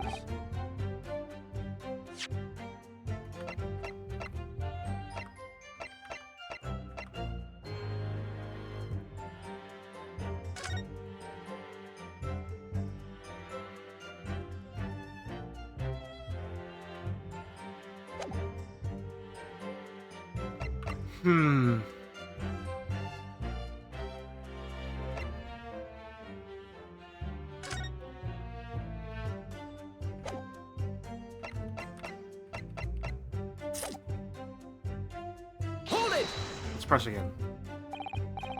Earlier, you testified that you saw the moment when the defendant allegedly stabbed the victim, didn't you? Oh, yes, that's right. You said that the victim was on the floor and described the assailant holding the knife in an ice pick grip. I suppose. I might have, yes, put the cart before the horse, maybe. What's this? Well, I'm quite sure about most of it. I was driving the horses when I heard a scream from the seats of the roof deck. Oh, I expect that was me, sir. Then, when I turned around, yes, I saw it through the skylight. The gentleman was on the floor and the knife was sticking up out of his midriff. That's right, yes, and the fellow holding the handle was a famous man, yes. So, in short, Sumati, you didn't see the moment when the victim was actually stabbed at all. I really thought that I did, but when I go over it again in my head, no, I suppose I didn't see the precise... Truth! moment of the stabbing, did I? Hey, you okay there, buddy? Excuse me. Excuse me! Do you have something to say about that, Mr. Fairplay? Now you listen to me. I know what you're thinking. He didn't really see the exact moment that fellow was stabbed. What are the chances of that? Hey? Eh? Are you asking me or telling me? Getting flustered. I might be able to extract some new information from it if I answer cleverly. Could he have just happened to see the exact moment the crime was committed? Some days are like no chance. Well, it is a little hard to believe, certainly. Unless you spend your time peeping through a skylight at the top of the omnibus, that is. Peeping? I'm a respectable city banker, I'll have you know. And I know what I saw. I remember it clear as a Ballarat day. It was a grim scene, I don't mind telling you.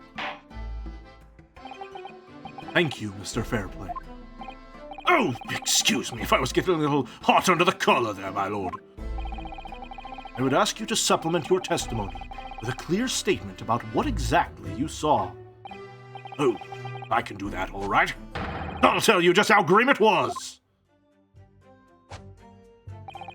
You think I'd forget the sight of those blood-soaked hands after that butcher stabbed the man? We're gonna press, even though I know what I'm gonna present here. Blood-soaked? Ahem. Well, perhaps soaked his leg not a little thick. But anyway, there was definitely blood all over them. Both of them were covered in it. There we go. Gotcha, motherfucker. And you saw that from the roof, through the skylight. Well, the skylight's reasonably large, so I had a pretty good view. And there was a lamp on the carriage as well, so I'm quite sure of what I saw. Banker's latest statement doesn't add up. There's something not quite right about it. When you feel something doesn't add up, Mr. Naruhodo, that's when you should have a good look through the court record. Thank you, Tutorial Sasato. Not long ago, this trial very nearly came to an end. Somehow we managed to keep our chances alive here. Can't waste this cross-examination. I have to use it to... Excuse me? Bring some new facts to light. You're not careful when you press these witnesses. Danger is that the jury will end up believing something unhelpful, as they did before.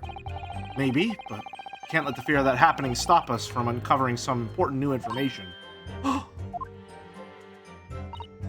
Yes, you're so true, bestie. So true, bestie. I don't want to miss even a flicker of a reaction among these witnesses. Remember, if you happen to spot one of the witnesses reacting in a strange way, don't hesitate to pursue them as to the reason. Anyway...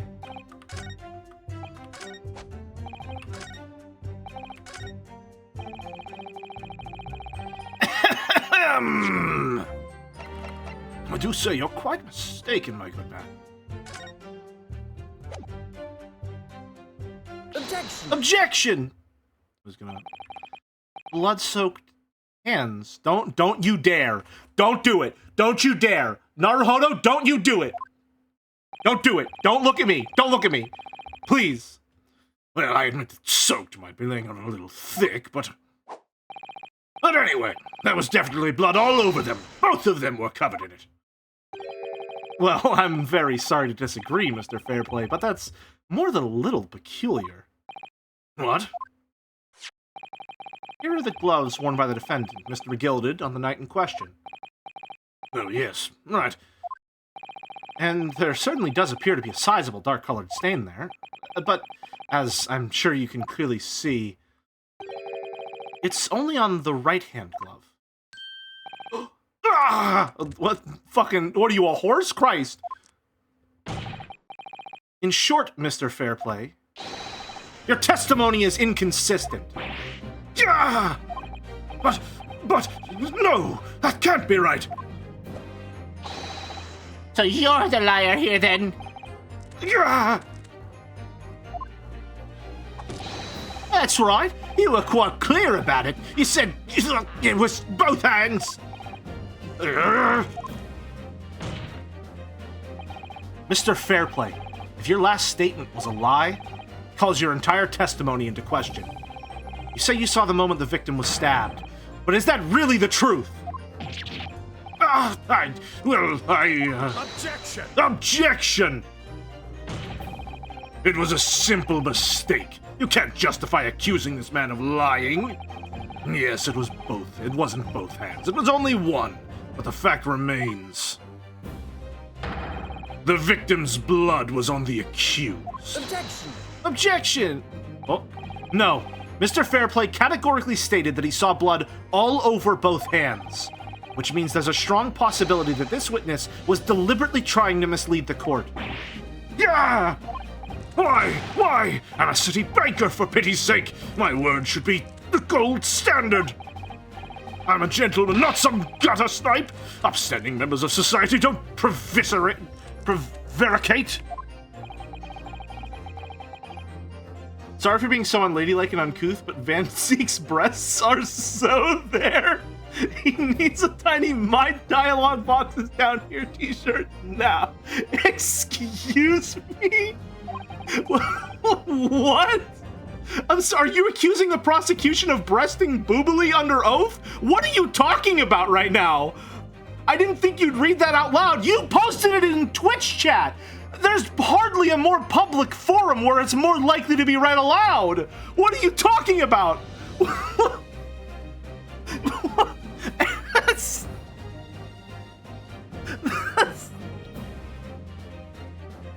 Do you have evidence to support your claim? But is that really the case? Mr. Naruhodo, we had some evidence to explain why Mr. Fairplay might be lying. It could turn the tide in this trial completely. Something to show this man has a compelling reason to lie in his testimony. I have evidence! My lord. Yes, counsel? The defense is ready to present its evidence. By Jove! Are you sure? Yes, evidence that will clearly demonstrate why Mr. Fairplay had reason to lie in his testimony. Ah! Music's going crazy right now, holy shit! Very well. I hereby call on the defense to present its evidence. The evidence that demonstrates a motive for the witness's alleged deception of the court. Take that! Take that! This is the list of the debtors who owe money to Mr. McGilded. Yes, a list of innocent victims, crippled by the accused's extortion. The point is, among the names of these debtors is your name, Mr. Bruce Fairplay. What? Mr. Fairplay, are you currently indebted financially to the accused? No. Well, it's barely worth being called a debt. According to this ledger, you owe 20 guineas. Not an inconsiderable sum of money, wouldn't you say? Well, what of it? Let's suppose Mr. McGilded were to be found guilty of murder.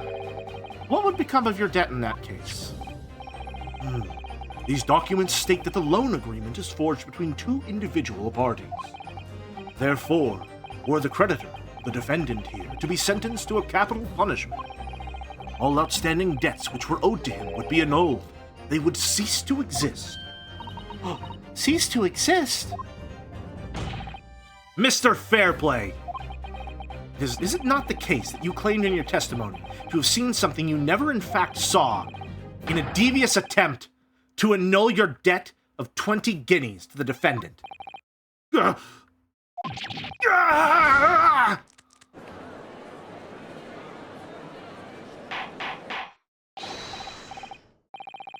much is 20 guineas? Well, before I discovered that the pint buff was fake, it probably would have been quite a lot. But it's not really that much when you factor in all the, different economic incentives and such. That said, if we're accounting for inflation, it's probably enough to own a sizable amount of land. Pint buffs used to be worth a lot more. Yeah. Shame about the economy and all. Order! Order! Order! Mr. Bruce Fairplay. Yes, my...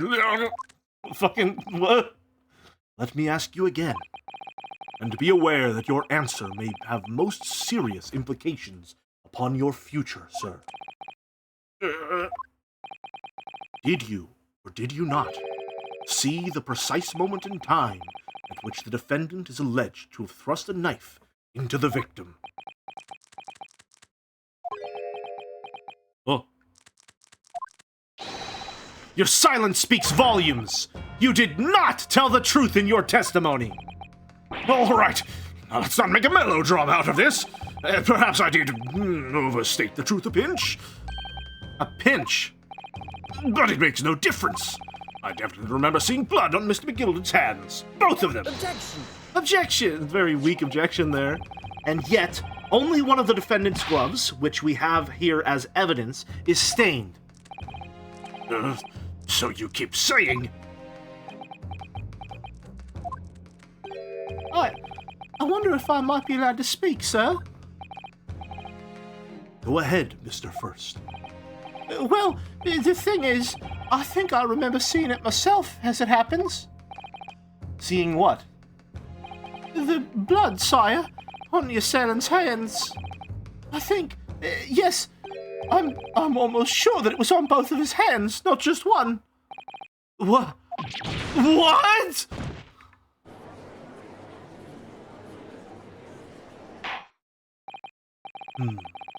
It would appear that we're going to need further testimony from all you witnesses. This time, I would like to know precisely what you did and what you did not see. Do I make myself perfectly clear? You're fucking chewing on his fucking cane. Mr. Naruhodo, this is good news. Course of the trial seems to have shifted slightly at last. Yes! I'd finally have a chance to turn things around here.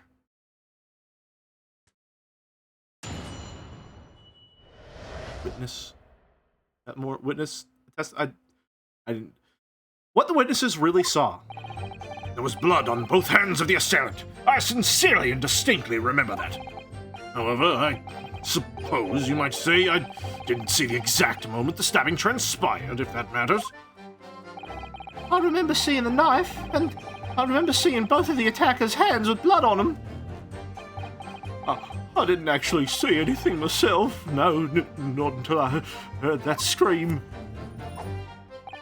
Anyway, the fact remains. There can't have been anyone else inside that carriage, or we all would have seen.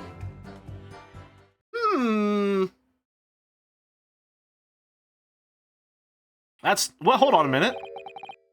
Well, lo and behold, in truth of fact, not one of you was witness to the crucial moment the crime was perpetrated. I apologize, my lord, but honestly, there was no one else inside that carriage, and the man's hands were covered in blood. Much incriminating evidence is tantamount to saying we saw the man do it. That's really not what testimony is about. Let us examine the interior of the omnibus once more. The victim's fresh blood is clearly visible on the seat, corroborating the witness's accounts. In other words, summae, there is no substantial nor significant change in the facts of the case. Very well. Your cross-examination, please, counsel. Yes, my lord.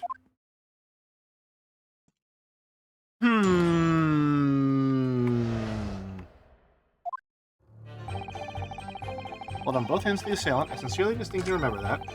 However, I suppose you might say that I didn't see the exact moment of the stabbing transpired, if that matters. See the knife, and I remember seeing both of the attacker's hands with blood on them. Didn't actually see anything myself. No, not until I heard that scream. There can't have been anyone else inside that carriage, or we all would have seen it. You know, fuck it. Hail Mary. Hail Mary. Send it! Look at the design of the omnibus! Objection! Objection! Allow me to confirm one thing, Mr. Fairplay. Send it!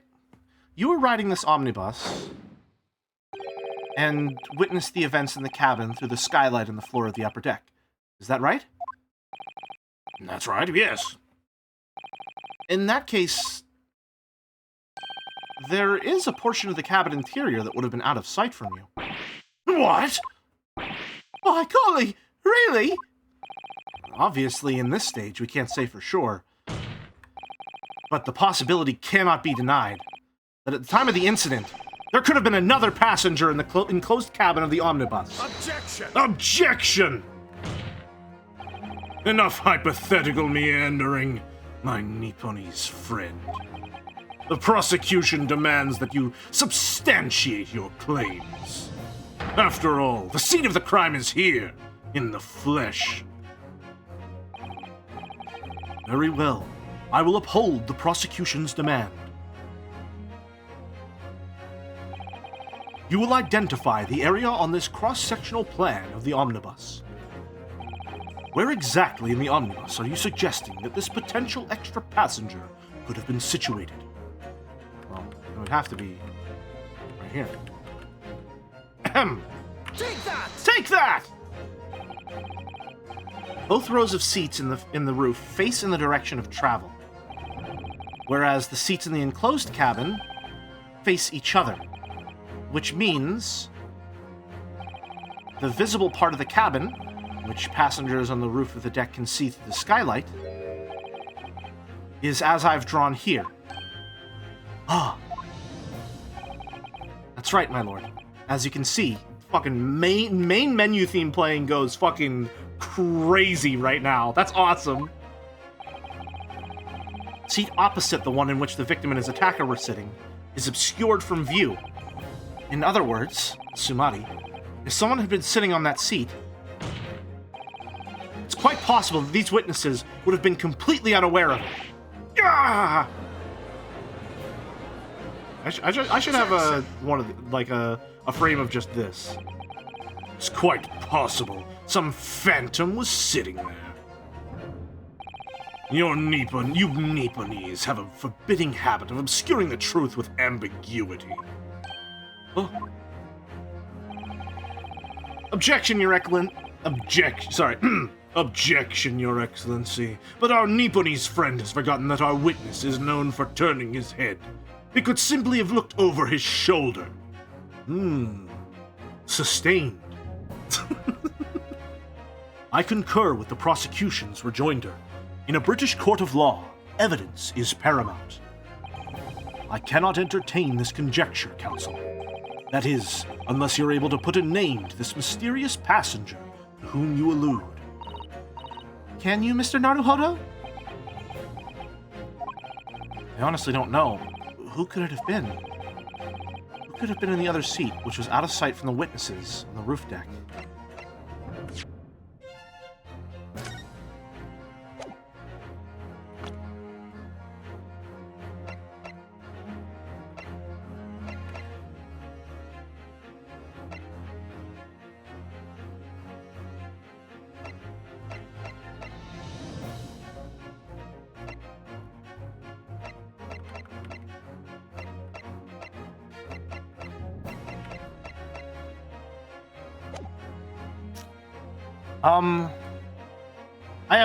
I have no idea.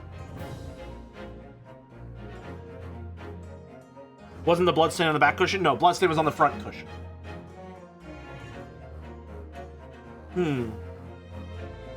I have no idea. Your Honor, the defense would like to claim oopsie daisy. Sorry, let me rephrase that to be an Ace Attorney joke. Can I get another try on that one? Hold on, sorry. Hold on. The defense would like to name Oopsie Daisy and call her to the witness stand. I have literally no idea. But as a proud citizen of the Japanese Empire, you will look to the sky and walk on, making sure all signs of tears are gone. Getting a lull for a first-time chat? Fuck it. Awesome. Welcome. None of the goats? Amazing username too. Damn. Awesome. Happy to have you, man. Your Honor, the defense would like to claim it's my first day in England. I see. Well, I suppose I have no further course but to drop the charges. Not guilty. Please, enjoy your stay in the finest nation in the world. Woo! Confetti corn, yeah! Go on. This isn't just a case of going on, Miss Sasato.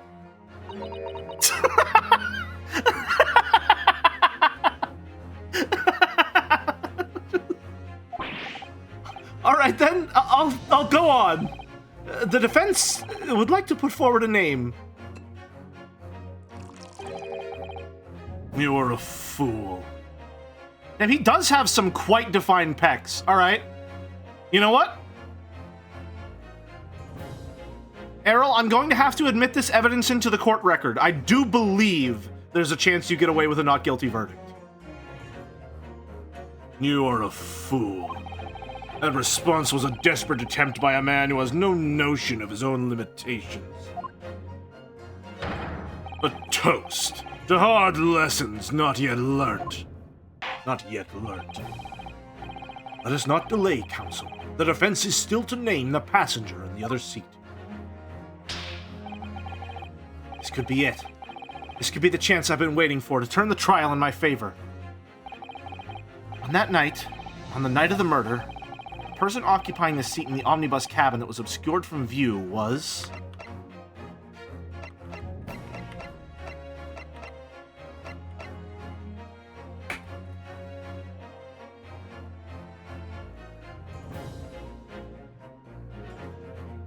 the defendant. Oh, I don't know why I didn't think of that, because that would just have to be the case. Like, if he was in the thing and they didn't see him and he didn't do it, obviously he would have to be the... Right.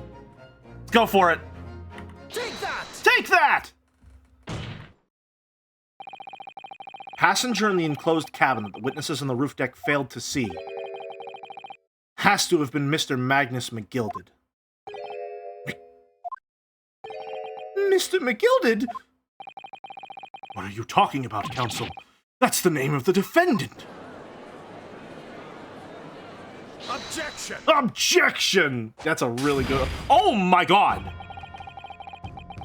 If I desecrate this chamber by smashing my hallowed chalice, do forgive the discourtesy. Lord Van Zeeks. People talk of those tiny island nations in the Far East as having a learning and culture of their own. But I see that they use the terms ill-advisedly.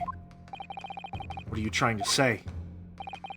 Let me explain in terms that even a student of an artless backwater such as yourself might understand. When the bloody scene unfolded, the victim and his assailant were sitting side by side.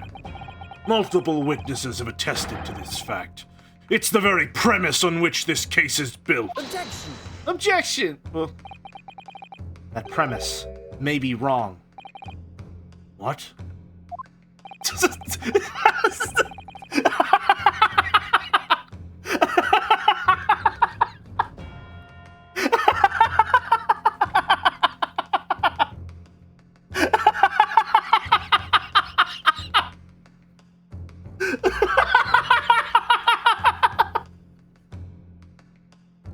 Have you considered, prosecutor, that you may be wrong?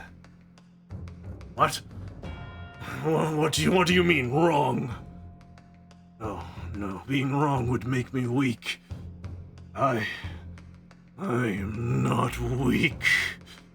I am not weak. Sorry, I had to...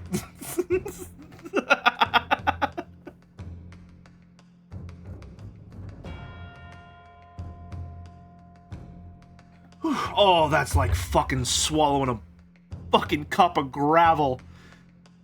Oh, I'll be fine, though. I'll live. I've done worse things to this throat. No, I don't think I have, actually. Please, Your Honor, I'd like to have that stricken from the court record, please. Your voice for that is so familiar. I'm doing an impression of Liam O'Brien in the hit game Sonic Forces, voice acting for the character of Infinite. Already noted in my Talos Principle puzzle. Gate of Chaliceon goes hard, triggers Jelly's throat death, S-level envy. I do love that Ryunosuke does that. He often says stuff like, yes! I mean, nuh-uh! Well, yeah, no. We do that all the time. No, yeah, no, yeah. If the victim was sitting beside Mr. McGilded, it creates an inconsistency that can't be reconciled in any way. What inconsistency, counsel? The defendant's gloves, my lord.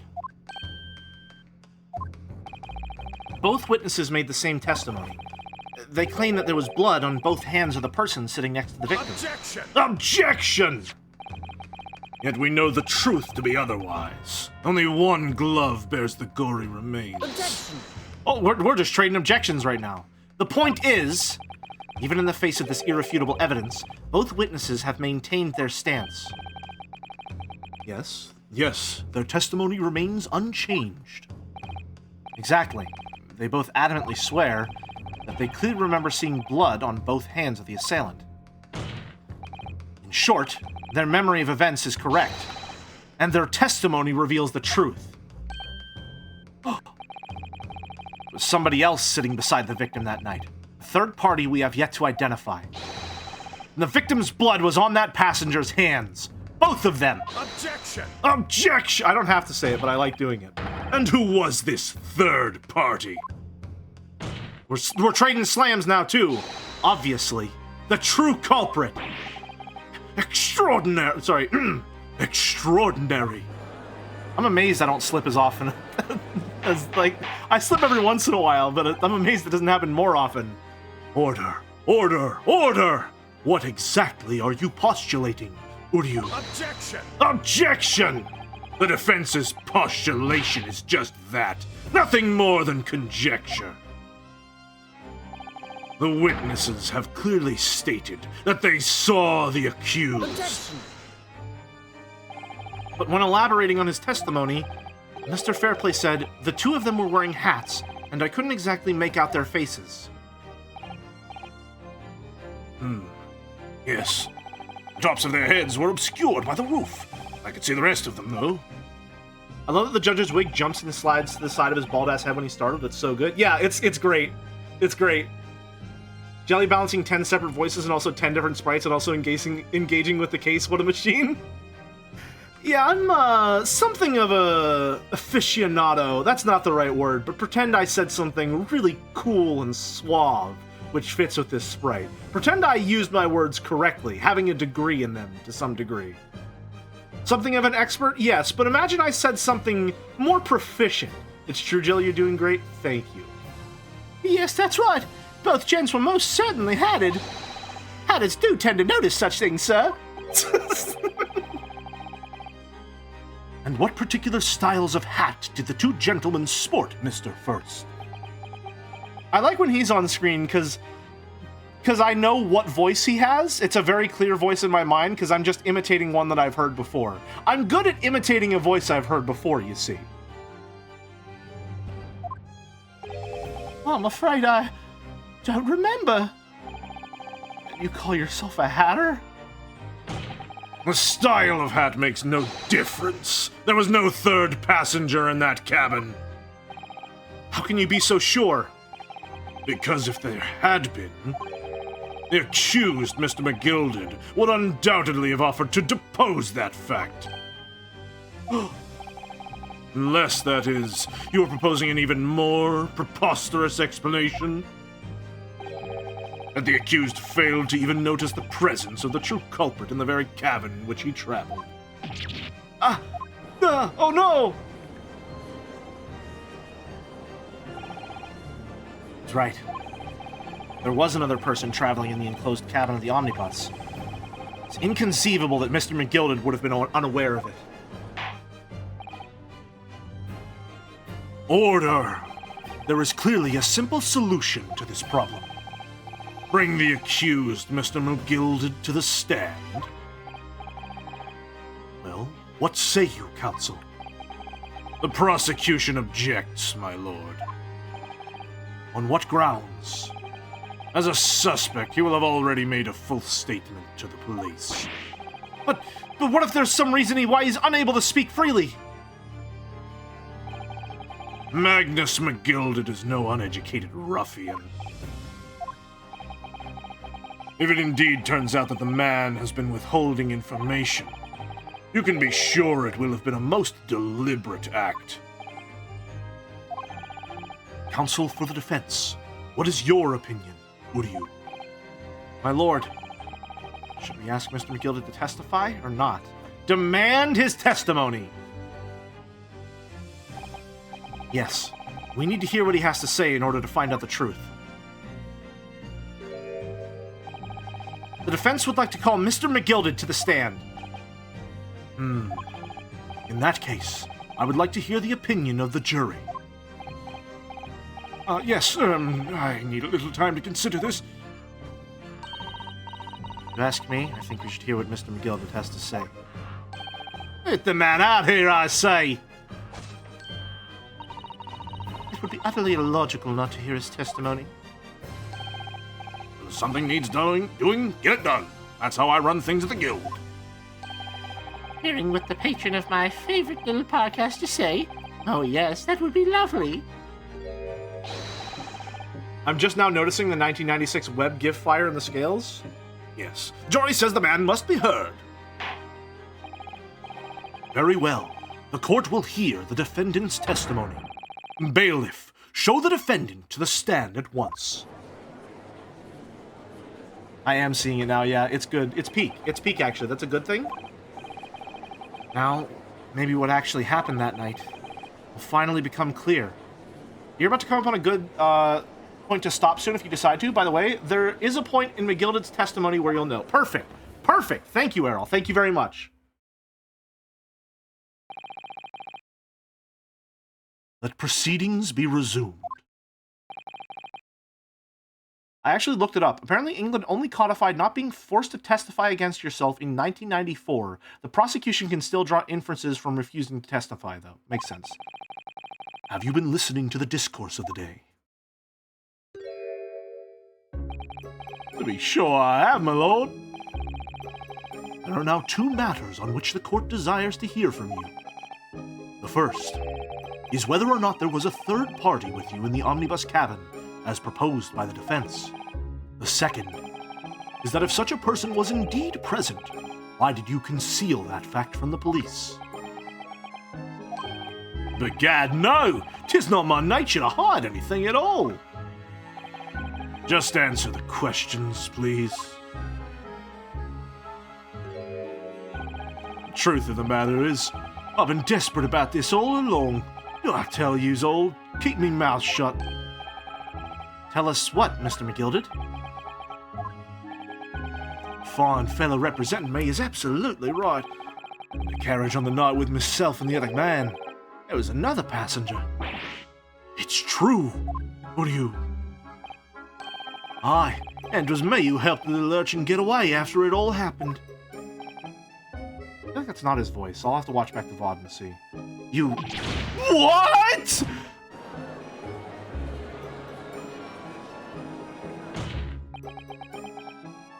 just a slam.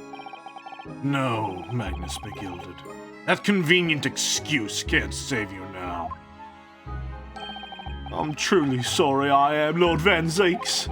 I'm sure you'll be wanting to know why I said nothing when I was taken in by the police. I do be having a very good reason, I assure you. Which was? Well, the little child was just in the wrong place at the wrong time, and not in any way involved, you see. Is it backseating to voice acting if I say Magnus is meant to be Irish? It is not, but I did this voice in the beginning, and I have to commit. I mean, I can try and do Irish, we'll see. Well, the little child was just in the wrong place at the wrong time, and not in any way involved, you see. Is that good? What? If the police had known the wee was on there, the wee one was there, they'd have assumed she'd done it.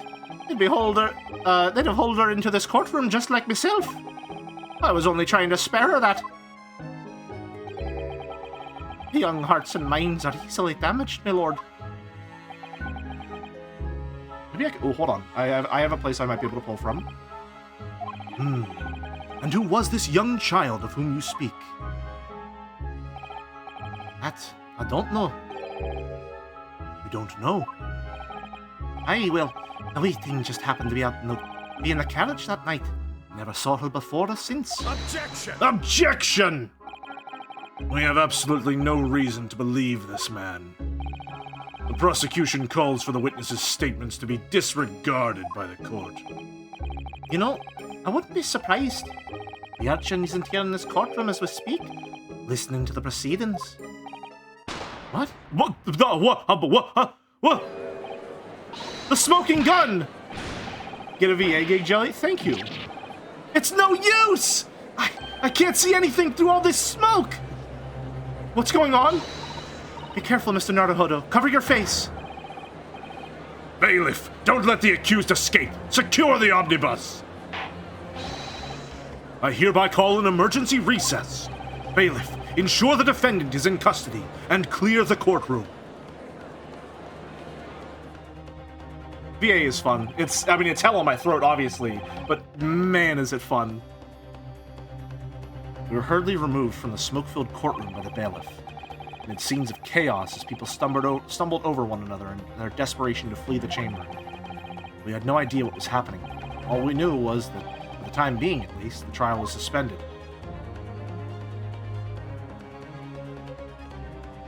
Oof. Alright, I'm gonna take a wild guess and just assume this is probably the stopping point you mentioned. Would that be correct to assume? Nah, keep going. Now, I do want to, just to make sure, if we stop here, would the next stream be of comparable length? Like, is this like a 50-50 split type deal, or are we about halfway through? Because this is going to be a 2-stream affair. It would be around. Okay. All right. I'm already planning on going long if necessary tomorrow. So I'm perfectly willing. It would be around. So you took longer than I expected. I see. Should I? Does... It would be around this long? I pressed enter too soon? Okay. It would be around this time, but... Okay, gotcha. So, took longer than I expected, but it would be around this long. Okay, perfect. Perfect. All right, good. Good. We will call it there then. That's the perfect little ending point. Just hit 8 p.m. Oh! Trial Part 3. Oh, ho, ho, ho, ho! I'm sorry. Are we following up an all-investigation trial with an all-trial trial? That'd be pretty nice. This is basically the middle point of the case, so yeah, nice! Alright. Big stretch. Alright. Awesome. I can see why people like this case so much. I'm having a great time with it. It's very fun in terms of the cast that we have on display. They're doing a lot of work introducing all the elements of how the courtroom dynamic is going to work here. Van Zieks is fun, and I particularly love Van Zieks because I've got a voice for him. I got a solid voice, and I can just keep pulling from that well. Whenever I'm able to attack a character on a board with a voice, I enjoy them quite a lot more. Whenever I have to sort of stumble for it, I get a little iffy. But Van Zieks, just take that Liam O'Brien, add a little gravel, and we're good to go. Right? A little posturing. He's so dramatic, but also very serious in his role. He's very fun. Doing great. Thank you. Thank you. I don't need to rest my voice like hell tomorrow. But, hey. I'm built for it, baby. That's what I'm here for. So, that's going to be all for today. I do believe Allison is live, no? Yep. So we will be rating Allison then. We will be back tomorrow. Same around the afternoon time slot. Or do I want to stream earlier maybe? Because I know we're going to run into Walrus. And I don't want to stream directly over when Walrus does. So maybe we'll just do a noon stream then. No, I said it was going to be an afternoon stream. We'll just do the afternoon stream. Hopefully we finish up earlier than expected, maybe. Or, well, Joe's going to raid one of us. In the event that Joe is going to raid someone at the end of his stream tomorrow, he might be going longer than, both of us. If anyone's in chat for that, make sure to tell him to raid Walrus instead. Because I know Saturday is his time slot. He might be also, relying on that Joe raid to some degree. And I'm doing extra streams this week. So I don't want to blow up his spot. So if anyone's in chat tomorrow and Joe's looking for someone to raid, tell him Walrus instead of me. For now, we'll raid Allison Dara. Joe does like to raid Walrus on Saturday. Yeah. Joe usually prefers to raid Walrus during Saturdays on his own. Yep. Just in case, though. I know he most likely will, since that's the routine, but I want to make sure it happens because I don't want to blow up Walrus' spot. So /raid Allison Dara. Alrighty. Umi News Tradition, naturally. Thank you very much for watching. It's been a pleasure. I can't wait to see the end of this case tomorrow, and I am even more excited for next week when we begin the Death March with Sweet Home. Have a good one, folks. Until next time. See ya.